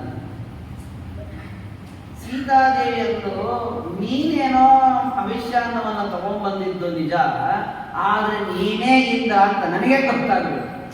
ಯಾಕೆ ಈ ಕಾಡಿನಲ್ಲಿ, ಈ ಲಂಕೆಯಲ್ಲಿ ಇರುವರೆಲ್ಲ ರಾಕ್ಷಸರೇ. ರಾಕ್ಷಸರು ಅಂದ್ರೆ ಅವರು ಕಾಮರೂಪ. ಯಾವಾಗ ಎಂತೆಂಥ ರೂಪ ತಗೊಂಡು ದೇವತಾ ರೂಪ ತಗೋಬಹುದು, ಇನ್ನೇನೇನೋ ರೂಪ ತಗೊಂಡು ಬರ್ತಿರ್ತಾರೆ. ಯಾವುದೋ ಒಬ್ಬ ರಾಕ್ಷಸನೇ ಈ ಇಂದ್ರ ರೂಪದಲ್ಲಿ ಬಂದು ಹವಿಷ್ಯಾನ್ನ ಅಂತ ಕೊಟ್ಟು ವಿಷ ಹಾಕಿದ್ರೆ ನಾಳೆ ರಾಮನನ್ನ ಕಾಡದೇನೆ ನನ್ನ ಪ್ರಾಣ ಹೋದಿತ್ತು. ಹಾಗಾಗಬಾರದು. ನೀನು ಇಂದ್ರ ಅನ್ನೋದು ನನಗೆ ತೀರ್ಮಾನಕ್ಕೆ ಬರಬೇಕು. ದೇವತಾ ಸ್ವರೂಪ ಇದ್ದವರು ಹೀಗೆ ಲಕ್ಷಣ ಅಂತಿರ್ತದೆ, ಅದು ನಿನ್ನಲ್ಲಿ ಕಂಡ್ರೆ ನಾನು ಇಂದ್ರ ಅಂತ ತೀರ್ಮಾನ ಮಾಡ್ತೇನೆ. ಹಾಗಾದ್ರೆ ದೇವತೆಗಳ ಲಕ್ಷಣ ಏನು, ಅವರ ಸ್ವರೂಪ ಹೇಗಿರ್ತದೆ? ಯಾವಾಗಲೂ ದೇವತೆಗಳು ಭೂಮಿ ಮೇಲೆ ನಿಲ್ಲಲ್ಲ. ಬಹಳ ಚಂದ ಸ್ವಾರಸ್ಯ ಅಂತಂದ್ರೆ, ಮಹಾಭಾರತದಲ್ಲಿ ಒಂದು ಪ್ರಸಂಗವನ್ನು ನಳದಮಯಂತಿಯರಲ್ಲಿ ಬರ್ತದೆ. ದೇವತೆಗಳು ಒಂದು ಕಡೆ ಒಂದೇ ರೀತಿ ಇರ್ತಾರೆ, ನಳನು ಒಂದೇ ಕಡೆ ಇರ್ತಾನೆ. ಯಾರು ಏನು ಅಂತ ತಿಳ್ಕೊಳ್ಬೇಕಾದ್ರೆ ದಮಯಂತಿ ಇವರು ದೇವತೆಗಳು, ಇವನು ನಳ ಅಂತ ಹೇಗೆ ತೀರ್ಮಾನ ಮಾಡ್ತಾಳೆ ಅಂದ್ರೆ, ಆಕಾಶದ ಮೇಲೆ ನಿಂತವರು ದೇವತೆ, ಭೂಸ್ಪರ್ಶ ಉಳ್ಳವರು ಮನುಷ್ಯರು. ಇದು ವ್ಯತ್ಯಾಸ. ಸೀತೆ ಹೇಳಿದ್ದು ಈ ದೇವತಾ ಲಕ್ಷಣ ನಿನ್ನಲ್ಲಿ ನಾನು ಕಾಣಬೇಕು. ಹಾಗಾಗಿ ರಾಜರು ಹುಟ್ಟುವಾಗ ಅವರು ಭೂಸ್ಪರ್ಶನೇ ಇಲ್ಲ, ಹಾಗಾಗಿ ಅವರು ರುಜುದೇವತೆಗಳು. ಇಂದ್ರ ತನ್ನ ಲಕ್ಷಣ ಸ್ವರೂಪ ತೋರಿಸ್ತಾನೆ. ಭೂಮಿಯ ಮೇಲೆ ನಿಂತ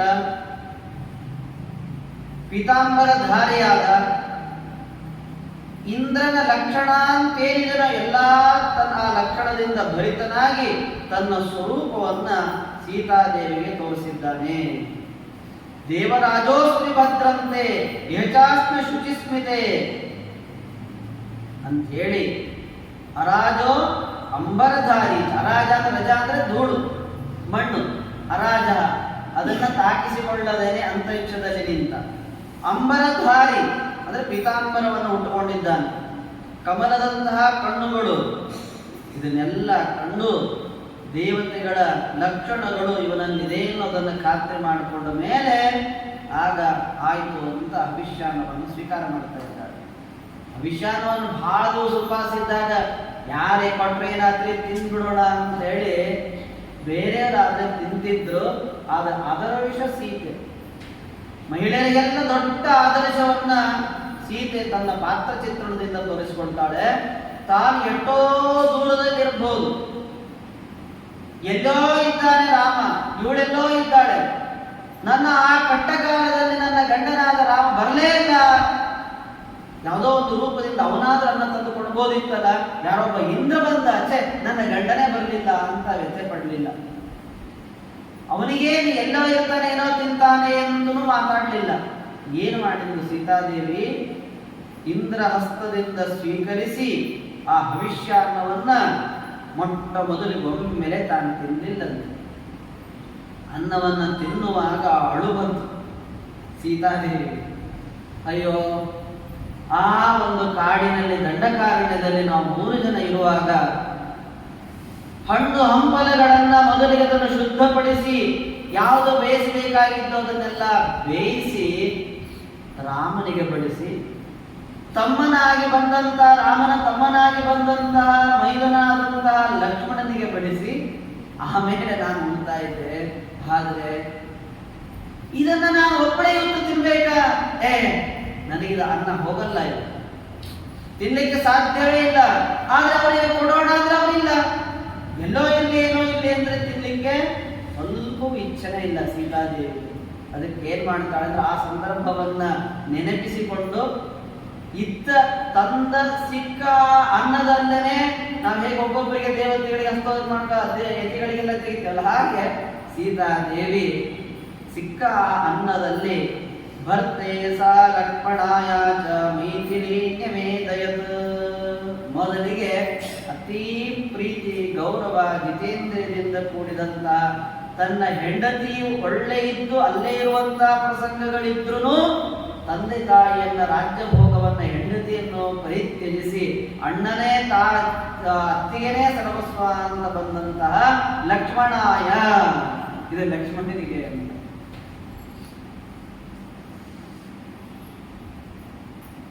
ಆಮೇಲೆ ಪತಿದೇವನಿಗೆ ಕೊಡದೇನೆ ನಾನು ಹೇಗೆ ತಿನ್ನೋದು ಅಂತ ರಾಮಾಯ ಆರ್ಯಪುತ್ರಾಯ ಅಂತ 2 ಭಾಗವನ್ನ ಅವರಿಗೆ ಕೊಟ್ಟು ಇದಮಸ್ತು ತಯೋರ್ಭಕ್ತ್ಯ ತದರ್ಶನಾತ್ ಪಾಯಸಂ ಸ್ವಯಂ, ಅವರಿಬ್ಬರು ತಿನ್ಲಿ ಅಂತಂದು ಅದನ್ನು ತೆಗೆದಿಟ್ಟು 10 ನಿಮಿಷ ಹಾಗೆ ಕುತ್ಕೊಂಡನು. ಅವ್ರು ಇಷ್ಟೊತ್ತು ತಿಂತಾರೆ ಅಂತ ಭಾವಿಸಿ ಆಮೇಲೆ ಉಳಿದಂತ ಪದಾರ್ಥವನ್ನ ತಾನು ತಿಂದಿದ್ದಾಳೆ. ಹೀಗೆ ಸೀತಾದೇವಿ ಗಂಡನಲ್ಲಿ ಇಟ್ಟಂತಹ ಪ್ರೀತಿ ಭಕ್ತಿ, ಲಕ್ಷ್ಮಣನಲ್ಲಿ ತೋರಿಸಿದಂತಹ ಒಂದು ವಿಚಿತ್ರವಾದಂತಹ ಅತ್ಯಂತ ಸರಳ ಮನೋಭಾವನೆಯನ್ನ ಅವಳ ವ್ಯಕ್ತಿತ್ವವನ್ನ ವಾಲ್ಮೀಕಿ ರಾಮಾಯಣ ನಮಗೆ ಎತ್ತಿ ತೋರಿಸ್ತದೆ. ಇಷ್ಟು ಕೊಟ್ಟು ಅವನು ಹೊರಟು ಹೋದ. ಇಲ್ಲಿ ಪ್ರಕ್ರಿಯೆ ನಡೆದೋಗಿದೆ ನೋಡ್ರಿ. ಇಷ್ಟು ಲಂಕೆಯಲ್ಲಿ ಆಯ್ತಿದೆಲ್ಲ. ಈ ಕಡೆ ರಾಮ ಮತ್ತು ಲಕ್ಷ್ಮಣಂದೇ ಕಥೆ ಆಯಿತು. ರಾಮ ಈ ಕಡೆ ಲಕ್ಷ್ಮಣ ಇಬ್ರು ಹುಡುಕ್ತಾ ಹುಡುಕ್ತಾ ಬಂದ್ರು. ಎಲ್ಲಿ ಸೀತಾ ಸೀತಾ ಸೀತಾ ಅಂತ ರಾಮ ಪಂಚವಟಿ ಆಶ್ರಮಕ್ಕೆ ಬಂದ್ರೆ ಸೀತೆ ಇಲ್ಲ. ಇಡೀ ಪ್ರಕೃತಿ ನಿಶ್ಶಬ್ದ, ಪೂರ್ಣ ಕತ್ತಲು ಕವಿದಂತೆ ಇದೆ. ಯಾವ ಗಿಡ ಮರಗಳಲ್ಲಿ ಹಣ್ಣು ಹಂಪಲುಗಳಿಲ್ಲ. ಮೃಗ ಪಕ್ಷಿಗಳು ಸೌಮ್ಯವಾಗಿದ್ದಾವೆ. ಎಲ್ಲಿ ನೋಡಿದ್ರು ಅವುಗಳಿಂದ, ಮೃಗ ಪಕ್ಷಿಗಳಿಂದ ಕಣ್ಣೀರು ಸುರಿಸ್ತಾ ಇದ್ದ ಅವುಗಳು. ರಾಮ ಅಂದ, ಏನೋ ಅನಾಹುತ ನಡೆದಿದೆ ಲಕ್ಷ್ಮಣ, ಅಯ್ಯೋ ಏನಾಯ್ತೋ ಏನೋ ಅಂತ ಗಾಬರಿಯಿಂದ ಒಳಗೆ ಬಂದ್ರೆ ಸೀತೆ ಕಂಡಿಲ್ಲ. ಮೂರ್ಛಿತನಾಗಿ 1 ನಿಮಿಷ ಹಾಗೇ ಬಿದ್ದು ಬಿಟ್ಟಂತೆ. ಬಿದ್ದ ಎದ್ದ, ಆದ್ರೆ ಲಕ್ಷ್ಮಣನಿಗೆ ಬೈಲಿಲ್ಲ. ನೀನು ಹೇಳಿದ್ದಲ್ಲ, ನಾಭಿಭಾಷೆ ತಪ್ಪು ಮಾಡಿದರೆ ನೀವು ತಪ್ಪು ಮಾಡಿದ್ದೀರಿ ಅಂತ 1 ಸಲ ಹೇಳೋದೇ ಹೊರತು 3 ಹೊತ್ತು ಸಂಧ್ಯಾನ ಮಾಡಿದಂತೆ ಮತ್ತೆ ಮತ್ತೆ ಮತ್ತೆ ಅವ್ರು ಪಾಪ ಊರಿಗೆ ಹೋಗೋ ತನಕ ಬಸ್ಸಲ್ಲಿ ಬೇಕೋತ ಹೋಗು, ಬದುಕಿರೋ ತನಕ ಅವ್ರಿಗೆ ಅನ್ಕೋತಾನೆ ಇರೋದು. ಯಾಕಾದ್ರೆ ಹಿಂಗೆ ಮಾಡಿದ್ನಪ್ಪ ಅಂತ ಅವರೇ ಅನ್ಕೊಂಡು ಊರ್ಲಾಗಿ ಸಾಯಬೇಕಂತೆ. ಲಕ್ಷ್ಮಣ ರಾಮ ಅಂತ ಕೆಲಸ ಮಾಡಲಿಲ್ಲ. ಎಲ್ಲಿದ್ದಾಳೆ ಅಂತ ಹುಡುಕುವ ಭರದಲ್ಲಿ ಹೋಗ್ತಾ ಹೋಗ್ತಾ ರಾಮ ಅಂತಾನೆ, ಅಯ್ಯೋ ಲಕ್ಷ್ಮಣ ನೋಡು, ಅಲ್ಲಿ ಮೃಗಗಳು ನನ್ನನ್ನೇ ನೋಡ್ತಾ ಇದ್ದಾವೆ. ಪ್ರಾಯ ಸೀತೆ ಎಲ್ಲಿದ್ದಾಳೆ ಅಂತ ಅವುಗಳು ನನಗೆ ತಿಳಿಸ್ಬೋದು, ಪಾಪ ಹೋಗೋಣ ನಡಿ ಅಂತ ಮೃಗಗಳ ಕಡೆ ಹೋದ್ರೆ ಮೃಗಗಳು ಮೇಲೆ ಗೋಳು ಮಾಡಿ ಕಣ್ಣೀರು ಸುರಿಸ್ತಾ ಇತ್ತು. ರಾಮ ಎಲ್ಲರ ಇಂಗಿತವನ್ನು ಅರಿತವನಾದ್ದರಿಂದ ಲಕ್ಷ್ಮಣನಿಗೆ ಹೇಳ್ತಾನೆ, ನೋಡು ಮೇಲೆ ಅವುಗಳು ನೋಡ್ತಾ ಇದ್ದಾವೆ, ಅಳ್ತಾ ಇದ್ದಾವೆ ಅಂತಂದ್ರೆ ಇದೊಂದು ದೊಡ್ಡ ಅಪಶಕುನ. ಸೀತೆಯನ್ನ ಯಾರೋ ಅಪಹಾರ ಮಾಡ್ಕೊಂಡು ಹೋಗಿರಬಹುದು. ನೋಡು ಹೋಗ್ತಾ ಇದ್ದ, ಓಡಿದು ಅವು ಎಲ್ಲೆಲ್ಲಿ ಓಡ್ತಾ ಹೋದ್ರು. ರಾಮನ ಆ ಮೃಗಗಳನ್ನು ಅಟ್ಟಿಸಿಕೊಂಡು ಹೋದ. ದಕ್ಷಿಣ ದಿಕ್ಕಿಗೆ ಹೋಗಿ ಮೃಗಗಳು ನಿಂತುವಂತೆ. ಓ, ದಕ್ಷಿಣ ದಿಕ್ಕಿನಿಂದ ಅವಳ ಅಪಹಾರ ಆಗಿದೆ ಅಂತಂದ. ಅಲ್ಲ, ಹೀಗೂ ಆಗಿರ್ಬೋದ ಅಂದ್ರೆ ಮನುಷ್ಯನಲ್ಲಿ ಆತಂಕಗಳಿದ್ದಾಗ ಏನೇನೋ ಆಲೋಚನೆ ಬರ್ತದೆ. ರಾಕ್ಷಸ ಅಪಹಾರ ಮಾಡ್ಕೊಂಡು ಹೋದ್ನೋ, ಅಥವಾ ಒಬ್ಬಳೇ ಇದ್ದಾಗ ಅಸಹಾಯಗಳಾಗಿದ್ದಾಗ ಮೃಗನೋ ಸಿಂಹನೋ ಹುಲಿನೋ ಚಿರತೆನೋ ಯಾವುದೋ ಆಶ್ರಮದ ಒಳಗಡೆ ಪ್ರವೇಶ ಮಾಡಿ ಅವುಗಳು ತಿಂದುಬಿಟ್ವು, ಅಥವಾ ನಾವು ಇಲ್ಲದೇ ಇದ್ದ ಸಂದರ್ಭದಲ್ಲಿ ಸ್ನಾನಕ್ಕೆ ಅಂತ ಹೋಗಿ ಕಾಲು ಜಾರಿ ನದಿಯಲ್ಲಿ ಮುಳುಗಿ ಹೋದೋ ಸೀತೆ, ಅಥವಾ ಯಾವುದೋ ಒಂದು ದೊಡ್ಡ ಪಕ್ಷಿಗಳು ಬಂದು ಇವಳನ್ನು ಚುಚ್ಚಿ ಕೊಂದಾಕಿ ಮಾಂಸವನ್ನು ತಿಂದುವೋ, ಏನಾಯ್ತೋ ಏನೋ. ಇಲ್ಲ, ಯಾವುದು ಆಗಿರ್ಲಿಕ್ಕೆ ಸಾಧ್ಯ ಇಲ್ಲ ಲಕ್ಷ್ಮಣ. ಏನು ನನ್ನ ಹೆಂಡತಿ ಹಾಗ ಯಾವ ಮೃಗ ಪಕ್ಷಿಗಳು ತಿನ್ನಲಿಕ್ಕೆ ಸಾಧ್ಯನಾ? ಇಲ್ಲ, ಎಲ್ಲೋ ಒಂದು ಗಿಡದಲ್ಲಿ ಆಡಿಕೊಂಡು ನನಗೆ ಸುಮ್ಮನೆ ತಮಾಷೆ ಮಾಡ್ಲಿಕ್ಕೆ ಎಲ್ಲೋ ಒಂದು ಗಿಡದಲ್ಲಿ ಅವಳು ಆಡ್ಕೊಂಡಿದ್ದಾಳೆ, ಬಚ್ಚಿಟ್ಕೊಂಡಿದ್ದಾಳೆ. ಸೀತೆ, ನಿನ್ನ ತಮಾಷೆ ನಿಲ್ಲಿಸು, ನೀನು ಇಲ್ಲೆಲ್ಲೋ ಬಚ್ಚಿಟ್ಕೊಂಡಿದ್ದಿ, ನಿನ್ನನ್ನು ನೋಡ್ಲಿಕ್ಕೆ ಅಂತ ಬಂದಿದ್ದೇನೆ, ಬಾ ನೀನು ಅಂತ ಕರೆದ ಎಲ್ಲಿಂದಲೂ ಮಾತೇ ಬರಲಿಲ್ಲ. ಇಲ್ಲ, ಅವಳಿಗೆ ಸಿಟ್ಟು ಬಂದು ಪ್ರಾಯ ಅವಳು ಇಲ್ಲಿಂದ ಓಡಿ ಬೇರೆ ಎಲ್ಲೋ ಹೋಗಿರ್ಬೋದು, ಯಾಕಂದ್ರೆ ನಾನು ಹೊತ್ತಿಗೆ ಸರಿಯಾಗಿ ಜಿಂಕೆಯನ್ನು ತರಲಿಲ್ಲ ಅಂತ ಅವಳಿಗೆ ಬೇಸರಕೊಂಡು ಎಲ್ಲೋ ಹೋಗಿರ್ಬೋದು ಹೀಗಂದ. ಆಮೇಲೆ ಇನ್ನೂ ಒಂದು ಮಾತಂತಾನೆ ನೋಡೋ, ಇವತ್ತು ಈ ಸಂದರ್ಭದಲ್ಲಿ ಆ ಕೈಕೇಯಿಗೆ ತೃಪ್ತಿಯಾಗಿರ್ತದೆ ನೋಡು ಲಕ್ಷ್ಮಣ. ಯಾಕೆ ಅವನದು ಏನಿತ್ತು? ರಾಮ ಕಾಡಿಗೆ ಹೋಗ್ಬೇಕು, ರಾಮ ಸೀತೆ ಹೋಗ್ಲೇಬಾರದು, ಇಲ್ಲೇ ಸೀತೆ ಇರಬೇಕು, ರಾಮ ಒಬ್ಬನೇ ಹೋಗ್ಬೇಕು ಅಂತಿತ್ತು. ಆದ್ರೆ ಇವಳು ಬಂದಿದ್ದಾಳೆ, ಅಲ್ಲಾದ್ರೂ ಇಬ್ರು ಬೇರೆ ಬೇರೆ ಆಗ್ಬೇಕು, ಸೀತಾ ಅಪಹರಣ ಆಗ್ಬೇಕು, ರಾಕ್ಷಸರು ತಿನ್ಬೇಕು, ಪ್ರಾಣಿಗಳು ತಿನ್ಬೇಕು, ಇಂಥದ್ದೆಲ್ಲ ಅವಳ ಅಪೇಕ್ಷೆ ಇತ್ತು. ಪ್ರಾಯ ಅವಳ ಮನೋರಥ ಇವತ್ತು ಪೂರ್ಣ ಆಗಿದೆ ಅಂತ ಅನಿಸ್ತಾ ಇದೆ. ಅಲ್ಲ, ಕಣ್ಣೀರಿಡ್ತಾ ಸಾಮಾನ್ಯ ಜನರಂತೆ ರಾಮ ತೋರಿಸ್ತಾನೆ ಹಿಂಗಿಂಗ ಏನೇನು ನಡೀತದೆ ಅನ್ನೋದನ್ನ. ರಾಮ ಅಂದ, ಅಯ್ಯೋ ಲಕ್ಷ್ಮಣ, ಏನು ಮಾಡಿ ನಾನು 14 ವರ್ಷ ವನವಾಸ ಮುಗಿಸ್ಕೊಂಡು ನಾನು ಅಯೋಧ್ಯೆಗೆ ಅಂತ ಹೋಗ್ತೇನೆ. 14 ವರ್ಷ ಕಳೆದಿದೆ, ರಾಮ ಸೀತೆಯರು ಬರ್ತಾರೆ, ವೈಭವದಿಂದ ಅಯೋಧ್ಯ ಪಟ್ಟಣದ ರಥಬೀದಿಯಲ್ಲಿ ದಂಪತಿಗಳನ್ನ ವೈಭವದಿಂದ ರಥದಲ್ಲಿ ಕೂಡಿಸಿ ಮೆರವಣಿಗೆ ಮಾಡಬೇಕು ಅನ್ನೋ ಅಪೇಕ್ಷೆ ಇಟ್ಟುಕೊಂಡು ಎಲ್ಲ ತರದ ಸಿದ್ಧತೆಯನ್ನು ಅವರೆಲ್ಲ ಮಾಡಿರ್ತಾರೆ. ನಾನು ಒಬ್ಬನೇ ಹೋದ್ರೆ ನನಗೆ ಮರ್ಯಾದೆ ಉಂಟಾ? ಅವ್ರಿಗೆಲ್ಲರಿಗೂ ಸೀತೆ ಎಲ್ಲಿ ಅಂತಂದ್ರೆ ನಾನು ಏನು ಉತ್ತರ ಕೊಡ್ಲಿ? ಅದರ ಜೊತೆಗೆ ಮಾವನಾದಂತಹ ಜನಕ ರಾಜ ಎಲ್ಲಿ ನನ್ನ ಮಗಳು ಅಂತಂದ್ರೆ ಮಾವನಿಗಾಗಿ ನಾನು ಏನು ಉತ್ತರ ಕೊಟ್ಟೇನಿ? ಅಯೋಧ್ಯ ಜನರ ಮುಂದೆ ನಾನು ತಲೆ ತಗ್ಗಿಸುವಂತೆ ಆಗ್ತದೆ. ಆದ್ರಿಂದ ಬೇಡ, ನಾನು ಇನ್ಮೇಲೆ ಅಯೋಧ್ಯೆಗೆ ಬರೋದೇ ಇಲ್ಲ. ಈಗಲೇ ನೀನು ಇಲ್ಲಿಂದ ಹೊರಡು, ಭರತನಿಗೆ ಹೇಳ್ಬಿಡು ಅಣ್ಣ ಬರೋದೇ ಇಲ್ಲ, 14 ವರ್ಷ ಆದ್ಮೇಲೂ ಬರೋದೇ ಇಲ್ಲ, ನೀನೇ ರಾಜ್ಯಭಾರ ಮಾಡಬೇಕು ಅಂತ ರಾಮನ ಆಜ್ಞೆ ಆಗಿದೆ, ನೀನೇ ರಾಜ್ಯಭಾರ ಮಾಡು ಅಂತ ನೀನು ಈಗಿಂದ ಹೊರಟು ಹೇಳ್ಬಿಡು ಅವನಿಗೆ.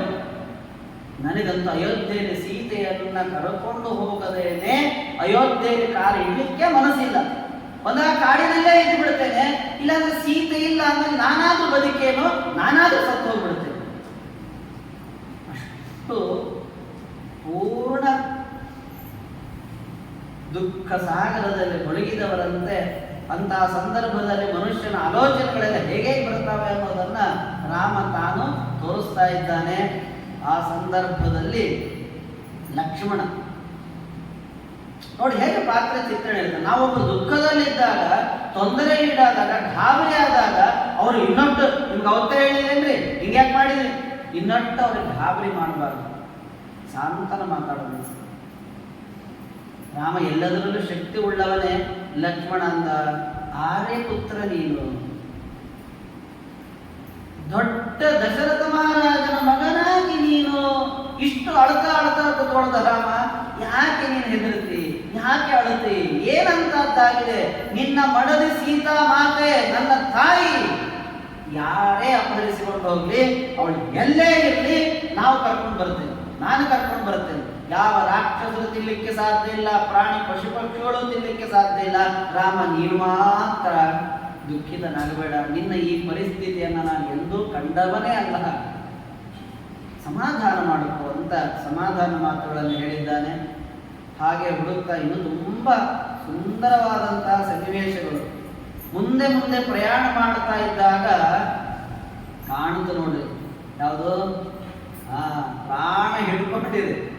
ರಾಮನಿಗೆ ಈ ವಿಷಯ ತಿಳಿಸಿ ದೊಡ್ಡ ಪುಣ್ಯ ಕಾರ್ಯ ಮಾಡಬೇಕು ಅಂತ ಪ್ರಾಣ ಹಿಡ್ಕೊಂಡಂತ ಜಟಾಯು ರಾಮ ಬಂದು ಕೂಡಲೇ ಪೂರ್ಣ ಸಂತೋಷ ಆಯಿತು.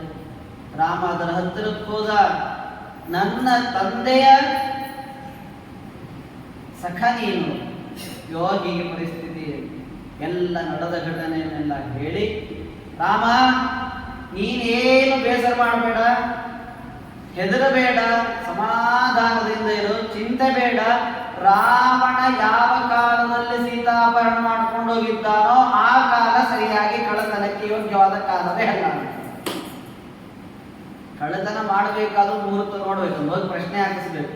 ನಾನು ಇಂಥ ದಿವಸ ಮನೆ ಕಳ್ಳತನಕ್ಕೆ ಹೋಗ್ತಾ ಇದ್ದೇನೆ, ಈ ಮುಹೂರ್ತ ಸರಿ ಇದೆ ಇಲ್ಲ. ಆ ಮುಹೂರ್ತದಲ್ಲಿ ಮಾಡಿದ್ರೆ ಸರಿ ಹೋಗ್ತಿತ್ತು. ಜಟಾಯು ನೋಡ್ರಿ, ಜಟಾಯು ಒಂದು ಪಕ್ಷಿ, ಅದು ಪಕ್ಷಿಯು ಮುಹೂರ್ತ ಕಾಲ ಪಂಚಾಂಗದ ತಿಳುವಳಿಕೆ ಇದೆ. ನಮ್ಗೆ ಯಾವ ತಿಥಿ ವಾರ ನಕ್ಷತ್ರ ನಮ್ಗೆ ಗೊತ್ತೇ ಇರೋದಿಲ್ಲ. ಜಟಾಯು ಜಟಾಯು ಅಂತಂದ್ರೆ ರಾವಣ ಅಪಹಾರದ ಮಾಡಿಕೊಂಡು ಹೋಗ್ಬೇಕಾದ್ರೆ ಮುಹೂರ್ತ ಯಾವ ಕಾಲ ಏನು ನೋಡೇ ಇಲ್ಲ, ಘಳಿಗೆಯನ್ನು ನೋಡೇ ಇಲ್ಲ. ಅವನು ಅಪಹಾರ ಮಾಡಿಕೊಂಡು ಹೋದಂತಹದ್ದು ವಿಂದ ಅನ್ನುವಂತಹ ಕಾಲದಲ್ಲಿ. ಬೇರೆ ಬೇರೆ ಕಾಲಗಳಿದ್ದಾರೆ. ಅದು ಅಪಹಾರ ಮಾಡಿಕೊಂಡು ವಿಂದ ಅನ್ನುವಂತಹ ಮುಹೂರ್ತದಲ್ಲಿ ಯಾರು ವಸ್ತುವನ್ನು ಅಪಹಾರ ಮಾಡಿಕೊಂಡು ಹೋಗಿರ್ತಾರೋ ಆ ವಸ್ತು ಅವರಿಗೆ ಸಿಗುವುದೇ ಇಲ್ಲ, ಮತ್ತೆ ಯಜಮಾನರಿಗೆ ಬಂದು ತಲುಪುತ್ತದೆ. ಹಾಗೆ ವಿಂದ ಅನ್ನುವ ಮುಹೂರ್ತದಲ್ಲಿ ಅಪಹಾರ ಆಗಿರೋದ್ರಿಂದ ಸೀತೆ ಮತ್ತೆ ನಿನ್ನ ಕೈಗೆ ಸಿಗ್ತಾಳೆ, ಏನು ಚಿಂತೆ ಮಾಡಬೇಕಾಗಿಲ್ಲ ಅಂತ ಎಲ್ಲ ಹೇಳಿ, ಸ್ವಾಮಿ ಈ ಮಾರ್ಗದಿಂದ ಸೀತಾಪಹರಣ ಆಗಿದೆ, ರಾವಣನೇ ಕರ್ಕೊಂಡು ಹೋಗಿದ್ದಾನೆ, ಎಲ್ಲ ನನ್ನ ಕೈಯಲ್ಲಿ ನನ್ನ ದೇಹದಲ್ಲಿ ಎಷ್ಟು ಬಲ ಇತ್ತು ಎಲ್ಲಾ ಬಲ ಪ್ರಯೋಗ ಮಾಡಿ ಅವಳನ್ನು ತಡೆಯುವ ಪ್ರಯತ್ನ ಮಾಡಿದ್ದೇನೆ, ಇನ್ನೇನು ಆಗೇ ಇಲ್ಲ. ಅಂದ್ರೆ ನಮ್ಮ ಧರ್ಮ, ನಮ್ಮ ಸಂಸ್ಕೃತಿ, ನಮ್ಮ ಆಚಾರ ಉಳಿಸಬೇಕಾದ್ರೆ ನಮ್ಮಿಂದ ಎಷ್ಟು ಸಾಧ್ಯನೋ ಅಷ್ಟು ಪೂರ್ಣ ಪ್ರಮಾಣದಲ್ಲಿ ನಮ್ಮ ದೇಹದಲ್ಲಿ ಬಲ ಇರುವ ತನಕ ನಮ್ಮ ಧರ್ಮವನ್ನು ನಾವು ಆಚರಿಸಬೇಕು, ದೇವತಾ ಕಾರ್ಯ ಮಾಡಬೇಕು. ಜಟಾಯು ಅಷ್ಟೆಲ್ಲ ಹೇಳಿ ನನ್ನಿಂದೇನು ಸಾಧ್ಯ ಇಲ್ಲ ಅಂತ ಹೇಳ್ತಾ ಸ್ವಾಮಿ ನಿನ್ನಲ್ಲೇ ನನ್ನ ಆತ್ಮ ಸಮರ್ಪಣೆ ಮಾಡಿಕೊಳ್ತೇನೆ ಅಂತ ಜಟಾಯು ಭಗವಂತನನ್ನು ಎದುರುಗಡೆನೆ ತನ್ನ ದೇಹವನ್ನು ಅರ್ಪಣೆ ಮಾಡಿಕೊಂಡು, ಇದೇ ಆತ್ಮ ಸಮರ್ಪಣ. ಈಗ ಅತ್ಯಂತ ತ್ಯಾಗಿಯಾದ ರಾಮನ ಅವಿಚ್ಛಿನ್ನ ಭಕ್ತವಾದಂತಹ ಜಟಾಯು ಮರಣವನ್ನು ಹೊಂದಿದೆ. ದೇವರಂದ ನಮ್ಮ ಅಪ್ಪಗಂತೂ ಸಂಸ್ಕಾರ ಮಾಡಲಿಕ್ಕೆ ಆಗಿಲ್ಲ, ಈ ಜಟಾಯು ನಮ್ಮ ಅಪ್ಪನಿಗೆ ಸಮಾನ, ನನ್ನ ಬಗ್ಗೆ ಎಷ್ಟು ಕಾಳಜಿ, ನನ್ನ ಅವಿಚ್ಛಿನ್ನ ಭಕ್ತ, ಸೀತಾಮಾತೆಗಾಗಿ ನನಗಾಗಿ ತನ್ನ ಜೀವ ಇರೋ ತನಕ ಹೋರಾಡಿ ನನ್ನನ್ನ ಕಂಡು ಪ್ರಾಣ ಬಿಟ್ಟಿದೆ ಅಂದರೆ ಲಕ್ಷ್ಮಣ ವನದಲ್ಲಿರುವ ಕಟ್ಟಿಗೆಯನ್ನೆಲ್ಲ ತಗೊಂಬ ಅಂತೇಳಿ ಅದರ ಮಾಡಿದ್ದಾನೆ. ಒಟ್ಟಾರೆ ಗಮನಿಸಬೇಕಾದ ಅಂಶ ಏನು ಅಂದ್ರೆ, ಭಗವಂತ ಜ್ಞಾನವನ್ನ ಪಶು ಪಕ್ಷಿಗಳಲ್ಲೂ ಇಟ್ಟಿದ್ದಾನೆ. ಬ್ರಹ್ಮರುದ್ರಾದಿಗಳಲ್ಲಿ ಮಾತ್ರ ಅಲ್ಲ, ಪಶು ಪಕ್ಷಿಗಳಲ್ಲಿ ಅಂತಂದಾಗ ಅದರಲ್ಲಿ ಪಕ್ಷಿ ಅಂತಂದ್ರೆ ಗೃದ್ರ ಜಟಾಯು, ಅದಕ್ಕೂ ಒಳ್ಳೆಯ ಜ್ಞಾನವನ್ನು ಕೊಟ್ಟು ಅದಕ್ಕೆ ಮೋಕ್ಷವನ್ನು ದಯಪಾಲಿಸಿದ್ದಾನೆ. ಆಗ ಶರಭಂಗರಲ್ಲಿ ಅವರಿಗೂ ಮೋಕ್ಷ ಕೊಟ್ಟ. ಪಕ್ಷಿಯ ಜಾತಿಯಲ್ಲಿ ಸೇರಿದಂತಹದ್ದು ಜಟಾಯು, ಅದಕ್ಕೆ ಭಗವಂತ ಒಳ್ಳೆ ಸ್ಥಾನವನ್ನು ಕರುಣಿಸಿದ್ದಾನೆ ಅನ್ನುವರಿಗೆ ಜಟಾಯು ಮೋಕ್ಷ ಪ್ರದಾನದವರೆಗೆ ನಿಲ್ಲಿಸಿದ್ದೇವೆ. ಮುಂದೆ ಜಾತಿ ಭೇದ ಇಲ್ಲದೇನೆ ಭಕ್ತಿಗೆ ಮಹತ್ವವನ್ನು ಕೊಟ್ಟು ಮೋಕ್ಷವನ್ನು ಕೊಡುವುದರಲ್ಲಿ ನಿಸ್ಸೀಮನಾದ ಪರಮಾತ್ಮ ಶ್ರೀರಾಮ ಮುಂದೆ ಶಬರಿಗೆ ಮೋಕ್ಷ, ಕಬಂಧದ ಉದ್ಧಾರ, ಶಬರಿ ಮೋಕ್ಷಗಳ ವಿಚಾರ ಮುಂದಿನ ಪ್ರವಚನಕಾರರು ತಿಳಿಸ್ತಾ ಇದ್ದಾರೆ. ಈ ಇಷ್ಟು ದಿವಸಗಳ ಕಾಲ ಅತ್ಯಂತ ಶ್ರೇಷ್ಠವಾದ ಅನೇಕ ಜ್ಞಾನಿಗಳು ಯತಿಗಳು ನಡೆಸಿದ ಪ್ರವಚನ ಇಲ್ಲಿ. ಹಾಗಾಗಿ ಒಂದು ಕ್ಷೇತ್ರ ಮಹರುದ್ರ ದೇವರ ಸನ್ನಿಧಾನ, ವಿಶ್ವೋತ್ತಮರಿಂದ ಪ್ರತಿಷ್ಠಾಪಿತನಾದಂತಹ ಕೋದಂಡರಾಮನ ಸನ್ನಿಧಾನದಲ್ಲಿ ರಾಮಾಯಣದ ಪ್ರವಚನದ ಹೇಳುವಂತಹ ಸೌಭಾಗ್ಯ ಅದು ನಮ್ಮ ಒಂದು ಪುಣ್ಯದ ಪ್ರಭಾವ. ಆ ಪುಣ್ಯ ಕರ್ಮದಿಂದಲೇ ಗುರುಗಳಾದ ವಿಶ್ವವಲ್ಲಭ ತೀರ್ಥರ ಪೂರ್ಣಾನುಗ್ರಹದಿಂದ ನಾವೇನಾದರೂ ಪ್ರವಚನ ಮಾಡಿದ್ದೇವೆ ಅಂತಂದ್ರೆ ವಿಶ್ವೇಶ ತೀರ್ಥರು ವಿದ್ಯಾಗುರುಗಳು ಈ ಪ್ರವಚನದಲ್ಲಿ ನೀವು ಮುಂದೆ ಬರಬೇಕು ಅಂತ ಅನುಗ್ರಹ ಮಾಡಿದವರು ವಿಶ್ವೋತ್ತಮ ತೀರ್ಥರು. ಆ ವಿಶ್ವೋತ್ತಮ ತೀರ್ಥರ ವಿಶ್ವವಲ್ಲಭ ತೀರ್ಥರ ಪೂರ್ಣಾನುಗ್ರಹದಿಂದ ಈ ಒಂದು ಕೋಟೇಶ್ವರ ಸನ್ನಿಧಾನದಲ್ಲಿ ರಾಜರಿಂದ ಅನುಗ್ರಹೀತರಾದವರು ನೀವೆಲ್ಲ ಅಂತ ಒಂದು ಒಳ್ಳೆ ಸನ್ನಿಧಾನದಲ್ಲಿ ಹೇಳುವಂತಹ ಸೌಭಾಗ್ಯ ಅದು ಅತ್ಯಂತ ನಮಗೆ ಸಂತೋಷವನ್ನು ಉಂಟು ಮಾಡಿದೆ. ಈ ಕಡೆ ಜ್ಞಾನ ಕಾರ್ಯ ರಮೇಶ್ ಅವರ ಮನೆಯಲ್ಲಿ, ಅತ್ತಾರವರ ಮನೆಯಲ್ಲಿ ಅತ್ಯಂತ ಪರಮ ಪವಿತ್ರವಾಗಿ ಎಲ್ಲ ಸತ್ಕಾರ್ಯಗಳು, ಭೋಜನದ ವ್ಯವಸ್ಥೆ ಅವರೆಲ್ಲ ಮಾಡಿದ್ದಾರೆ. ಆದ್ದರಿಂದ ನಮಗೂ ನಿಮಗೂ ಎಲ್ಲರಿಗೂ ಕೂಡ ಕ್ಷೇತ್ರಸ್ವಾಮಿಯಾದಂತಹ ಶ್ರೀರಾಮ ಜ್ಞಾನಭಕ್ತಿ ವೈರಾಗ್ಯಾದಿಗಳನ್ನು ಕೊಟ್ಟು ನಮ್ಮ ನಮ್ಮ ಧರ್ಮದಲ್ಲಿ ನಾವು ಇನ್ನಷ್ಟು ಆಸಕ್ತರಾಗಿ ವಾದಿರಾಜರ ಭೂತರಾಜರ ಸೇವೆ, ಅವರ ವೈಭವೋತ್ಸವ, ಅವರ ರುಜುತ್ವ ನಮ್ಮ ಅಂತರಾಳಕ್ಕೆ ಇಳಿದು ಅದು ರಕ್ತಗತ ಆಗಲಿ. ನಿರಂತರವಾಗಿ ಅವರ ಸ್ಮರಣೆ ಆ ರಾಮನ ಅನುಗ್ರಹ ಇರಲಿ ಅಂತ ಹೇಳಿ ಪುನಃ ಪುನಃ ಪ್ರಾರ್ಥನೆಯನ್ನು ಮಾಡ್ತಾ ನಮ್ಮ ಈ ಉಪನ್ಯಾಸದ ಪುಷ್ಪವನ್ನು ವಿಶ್ವವಲ್ಲಭತೀರ್ಥ ಶ್ರೀಪಾದಂಗಳವರ ವಿಶ್ವೇಶತೀರ್ಥ ಶ್ರೀಪಾದಂಗಳವರ ಉಪಾಸ್ಯ ಮೂರ್ತಿಯಾದಂಥ ಉಡುಪಿ ಕ್ಷೇತ್ರ ಸ್ವಾಮಿಯಾದಂಥ ಶ್ರೀಕೃಷ್ಣ ಪರಮಾತ್ಮನ ಪಾದಾರವಿಂದಗಳಲ್ಲಿ ಅರ್ಪಣೆ ಮಾಡ್ತಾ ಇದ್ದೇವೆ. ಶ್ರೀಕೃಷ್ಣಾರ್ಪಣಮಸ್ತು. ಹರಯೇ ನಮಃ, ಹರಯೇ ನಮಃ, ಹರಯೇ ನಮಃ. ಶ್ರೀರಾಮಾಯ ನಮಃ, ಶ್ರೀರಾಮಾಯ ನಮಃ, ಶ್ರೀರಾಮಾಯ ನಮಃ, ಶ್ರೀರಾಮಾಯ ನಮಃ, ಶ್ರೀರಾಮಾಯ ನಮಃ, ಶ್ರೀರಾಮಾಯ ನಮಃ, ಶ್ರೀರಾಮಾಯ ನಮಃ,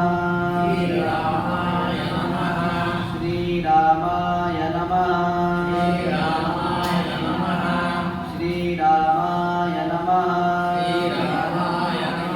ಶ್ರೀರಾಮಾಯ ನಮಃ, ಶ್ರೀರಾಮಾಯ ನಮಃ, ಶ್ರೀರಾಮಾಯ ನಮಃ, ಶ್ರೀರಾಮಾಯ ನಮಃ, ಶ್ರೀರಾಮಾಯ ನಮಃ, ಶ್ರೀರಾಮ ಜಯ ರಾಮ, ಜಯ ಜಯ ರಾಮ, ಶ್ರೀರಾಮ ಜಯ ರಾಮ, ಜಯ ಜಯ ರಾಮ, ಶ್ರೀರಾಮ ಜಯ ರಾಮ, ಜಯ ಜಯ ರಾಮ, ಜೈ ಶ್ರೀರಾಮ, ಜೈ ಜೈ ಶ್ರೀರಾಮ.